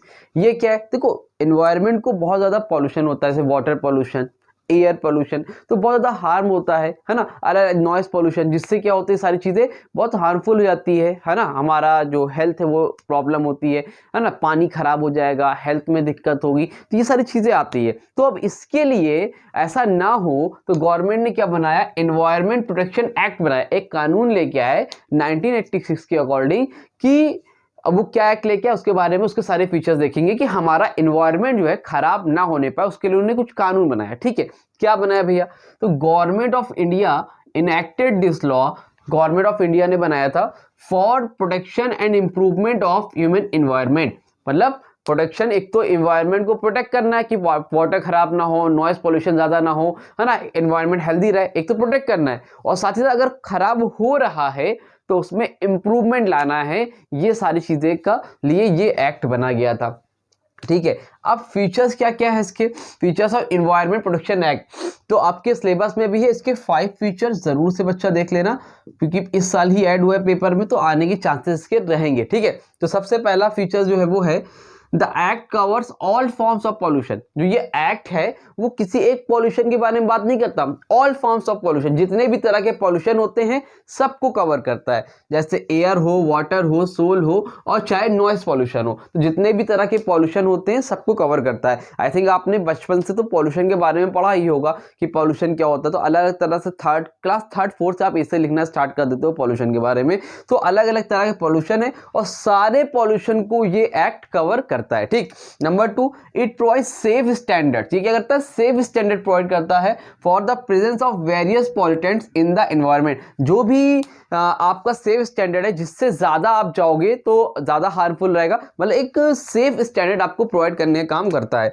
Number 3, it prohibits the use of hazards material. आप यहाँ पे इसके लिए लिख सकते हो डेंजरस, लिख लो, आपको ज्यादा इजी मीनिंग पड़ेगी। ठीक है, तो it prohibits the use of, इसका मतलब क्या होता है, मतलब रोक लगाना, तो use of dangerous material unless, मतलब क्या करता है, रोक लगा देता है किसके, यूज ऑफ डेंजरस मटेरियल, जो भी चीजें हमारे लिए हार्मफुल है उस पर रोक लगाने का काम करता है, prior permission to taken from the central government. मतलब गवर्नमेंट से अगर आपने परमिशन ले ली है तो ठीक है, कोई बात नहीं, आप यूज कर सकते हो, अदरवाइज ऐसी कोई भी चीज को आप यूज नहीं कर सकते हो जो कि एनवायरनमेंट के लिए हार्मफुल है without the permission of central government. अगर सेंट्रल गवर्नमेंट परमिशन दे दी भाई कि आप थोड़ा बहुत यूज कर लो, थोड़ा बहुत एनवायरनमेंट खराब हो रहा है, कोई बात नहीं, लेकिन अगर आपने विदाउट परमिशन कर रहे हो तो वो वहां पर क्या है, प्रोहिबिट्स है, मतलब एंट्री क्या है, रिस्ट्रिक्शन लगी हुई वहां पर। ठीक, नंबर 4, लेइंग डाउन मतलब निर्धारित करना, फिक्स करना, laying down standard for the quality of environment in its various aspects. मतलब क्या फिक्स करते हैं, standard for the quality of environment, मतलब क्वालिटी ऑफ एनवायरनमेंट कैसा रहेगा, पहले से होता है टेम्परेचर जो बेस्ट रहे 30, 40, 50, तो क्या मतलब एक मेजर होता है, एक पैमाना होता है, 70 हो कि 80 हो, तो वो फिक्स करने का काम कौन करता है, ये एक्ट के अंदर है। फिर क्या है, laying down procedures and safeguard for the handling of hazards substances. इसको फिर आप यहाँ पे इसके जगह पे डेंजरस लिख सकते हो, डेंजरस सब्सटेंसेस, जो भी हमारे डेंजरस सब्सटेंस है, जो नुकसान वाली चीजें हैं, तो उस लेइंग डाउन प्रोसीजर, अगर ऐसी चीजें हो जाती है तो उसका प्रोसीजर क्या, कैसे उसको ठीक कर सकते हैं, या फिर कौन कौन से सेफगार्ड है तो उसको फिक्स करने का काम कौन करता है, वो सारी चीजें इस एक्ट के अंदर दी गई है आपको। ठीक है, तो ये 5 फीचर्स है, इसको अच्छे से देख लेना, समझ लेना। उसके बाद जो लास्ट टॉपिक है बेटा इसमें वो है फंक्शंस ऑफ सीपीसीबी। क्या है, function of CPCB, full form भी पेपर में आपसे एमसीक्यू पूछ सकता है। सीपीसीबी फुल फॉर्म होता है central pollution central board control board. ठीक है, सेंट्रल पॉल्यूशन कंट्रोल बोर्ड। ठीक है, एक सेकेंड रुकना बस, कहाँ गया, ठीक है, ठीक है, तो तो सेंट्रल पॉल्यूशन कंट्रोल बोर्ड, ठीक है, याद रखना फुल फॉर्म क्या होता है, सेंट्रल पॉल्यूशन कंट्रोल बोर्ड। तो function of CPCB comes under both national level and state boards for the union territories, चाहे वो स्टेट लेवल हो चाहे वो नेशनल लेवल हो, दोनों के अंदर आता है भैया ये फंक्शन ऑफ सीपीसीबी, ठीक है। अब CPCB under the water act 1974, water act कब आया था 1974, and the air act 1981 aims to promote cleanness of streams and wells in different area of the states by prevention and control of water pollution and to improve the quality of air। मतलब ये बोल रहे हैं कि इसके अंदर ये function है, फंक्शन सीपीसीबी, ये क्या करते हैं, central pollution control board. CPCB का काम होता है कि वाटर को और एयर को कंट्रोल करना। क्या होता है, वाटर को एयर को कंट्रोल करना। अगर वाटर खराब हो रहा है, लोग देखे ना नदी में लोग जा जाके नहाते हैं, बहुत सी चीज़ें होती। कोरोना के टाइम में बहुत ज़्यादा प्रॉब्लम हो गई थी, कितनी तो डेड बॉडी वहाँ पर मिली थी, तो उससे हार्मफुल, उससे क्या हो रहा था, एनवायरनमेंट खराब हो रहा था। ठीक, आपने देखा होगा इतनी ज़्यादा फैक्ट्रियाँ खुल रही हैं, तो फैक्ट्रियाँ खुलने से क्या होता है, बहुत ज़्यादा पॉल्यूशन फैलता है। तो इन सारी चीज़ों को कंट्रोल करने का काम करता है सीपीसीबी। अगर कोई कंपनी, कोई एजेंसी बहुत ज़्यादा पॉल्यूशन फैला रही है, तो इनके पास एक्शन लेने के क्या होते हैं, राइट्स होते हैं। समझ में आ रही बात। तो ये सारी चीज़ों को फिक्स करने का काम, देखने का काम कौन करता है, सीपीसीबी। ठीक है, तो फंक्शन ऑफ सीपीसीबी, सीपीसीबी क्या करता है, वाटर एक्ट 1974 के अकॉर्डिंग देखता है वाटर में कोई प्रॉब्लम तो नहीं आ रही है और एयर में कोई दिक्कत तो नहीं है, एयर पॉल्यूशन कैसा है, ये सारी चीजें देखने का काम कौन करता है, सीपीसीबी। ठीक, अब इसमें कुछ फंक्शन आते हैं, क्या क्या देखने का काम करता है, क्या फंक्शन है, air quality, water quality, urban area programme, noise pollution, environmental data statistics. ठीक है, तो सबसे पहले एयर क्वालिटी देख लो। एयर क्वालिटी पॉल्यूशन आप अपने ओन वर्ड्स में लिख सकते हो, बुक से दो लाइन मैक्सिमम पढ़ लेना बस। तो एयर क्वालिटी पॉल्यूशन का मतलब ये होता है कि देखिए, अब एयर पॉल्यूशन हम देखा होगा दिल्ली में बहुत अक्सर खराब रहता है, लोग मास्क लगा के चलते हैं। क्रिकेट मैच बीच में बंद हो गया था, तो वो क्या था, वहां पर एयर पॉल्यूशन बहुत ज्यादा था, क्योंकि वहां पर फैक्ट्रियां ज्यादा है। जहां पर फैक्ट्रियां बहुत ज्यादा है, धुआं बहुत ज्यादा है, प्रदूषण बहुत ज्यादा है, तो वहां पर आपको एयर पोल्यूशन देखने को मिलेगा। तो उन सारी चीजों को कंट्रोल करने का काम सीपीसीबी करता है। आपने देखा होगा नई बाइक्स आई है ना, बहुत, जिसमें बहुत ज्यादा धुआं निकलता था, तो उनको कम किया गया, नए तरीके से, नए टेक्निक से बाइक आई, तो ऐसी बहुत चीजें लाई गई। हाँ, तो एयर पॉल्यूशन, एयर क्वालिटी को कंट्रोल करने का काम करता है सीपीसीबी। ठीक, number 2 water quality. Water quality अगर चाहे वो वेल में हो, कुएं में हो, तालाब में हो, नदी में हो, तो वहां की क्वालिटी, वहां पे अगर पॉल्यूशन फैल रहा है तो उसको कैसे सही करना, ये काम देखता है। ठीक है, नंबर 3 बुक में 10-10 लाइन, 20-20 लाइन दी हुई, इतना नहीं पढ़ना आपको, 2-2 लाइन पढ़ना है बस। ठीक, urban area programme. Urban area programme मतलब देखो, आप आजकल क्या हो रहा है, जो भी रूरल एरियाज है वहां पर बहुत ज़्यादा फैक्ट्री सेटअप हो रही है, धीरे धीरे उसको अर्बन एरियाज में कंप्लीट किया जा रहा है। तो उसकी वजह से इको सिटी प्रोग्राम, मतलब ये देखना है कि इन्वायरमेंट को हार्म ना पहुंचे। ठीक है, आप गांव को काट के शहर बना रहे हो, ठीक है, नो प्रॉब्लम, जंगल तो काट रहे हो, लेकिन इतना ही हो कि आने वाली जो जनरेशन है भाई, आज के बाद, आज कल को आपके बच्चे भी आएंगे, मेरे बच्चे भी आएंगे, तो जाहिर सी बात है, तो उनको इतना ज़्यादा ना हो भाई, इतना ना बना दो, इतना ज़्यादा अर्बन एरिया ना हो जाए, इतना ज़्यादा पॉल्यूशन ना फैल जाए, कल को वो बेचारे सही से जी भी नहीं पाए, है ना। तो ऐसा नहीं होना चाहिए। तो इन सारी चीज़ों को कंट्रोल करने का भी काम करता है। फिर नॉइस पॉल्यूशन। नॉइस पॉल्यूशन आप लोग देखिए ना, बुलेट आप लोग आजकल बड़ा भर जाके निकलते हो, तो वो सब कंट्रोल करने का काम, पॉल्यूशन क्या है, किसकी गाड़ी में क्या है, तो ये सारी चीज़ों का। नॉइस पॉल्यूशन, आप हॉर्न बहुत ज़्यादा लगा लेते हो, जो कि रिस्ट्रिक्शन होता है, तो इन सारी चीज़ों को देखने का काम भी सीपीसीबी करता है। और लास्ट है एनवायरमेंटल डेटा स्टैटिस्टिक्स। जो भी एनवायरमेंटल डेटा स्टैटिस्टिक्स होता है भाई, एनवायरमेंटल डेटा वाटर का क्या है, एयर का क्या है, सारी चीज़ों को प्रोवाइड करने का काम सीपीसीबी का होता है। ठीक है, क्या लिखा है लास्ट वाले में, CPCB manage environmental data statistics in watch which air quality data and water quality data come through. मतलब जहां पर वाटर क्वालिटी और एयर क्वालिटी दोनों के बारे में बताने का काम करता है कौन, अपना सीपीसीबी, यानी कि central pollution central board. Is that clear. तो स्क्रीनशॉट लेना, स्क्रीनशॉट लो, ले लिया। ठीक है, तो यही एक छोटा सा चैप्टर था जो आपका कंप्लीट नहीं था, तो मैंने आपको कंप्लीट करा दिया। आई होप, उम्मीद करता हूँ समझ में आया होगा। अब बेटा इतना सा है, और आई थिंक 10 से 15 मिनट की वीडियो हो रही होगी, तो इतना पढ़ लो, इसमें से गारंटी आपको एक क्वेश्चन मिलेगा, और 5 नंबर में मिलेगा, 2 नंबर में भी नहीं। अब वो कौन सा क्वेश्चन होगा, कितना है ये, 1, 2, तो 2 क्वेश्चन में एक क्वेश्चन तो 5 नंबर का बनना ही बनना है। तो ये एक इंपॉर्टेंट क्वेश्चन सबसे बड़ा मैंने आपको यही बता दिया। तो आपको सजेस्ट करूंगा जरूर से इसको देख लेना और कि आपके 5 मार्क्स कहीं ना कहीं फिक्स हो जाएंगे। ठीक है, उम्मीद करता हूँ समझ में आया होगा। वीडियो अच्छी लगी तो वीडियो लाइक करो और अपने फ्रेंड्स को जरूर से शेयर करो इस वीडियो को बेटा, क्योंकि ये चैप्टर आपको यूट्यूब पे नहीं मिलेगा। ठीक है, तो उनको भी नहीं मिल रहा होगा तो उनकी भी हेल्प हो जाएगी। ठीक, तो लाइक करो चैनल को, सॉरी वीडियो को लाइक करो, चैनल को सब्सक्राइब करो। मिलेंगे नई वीडियो में, तब तक के थैंक यू सो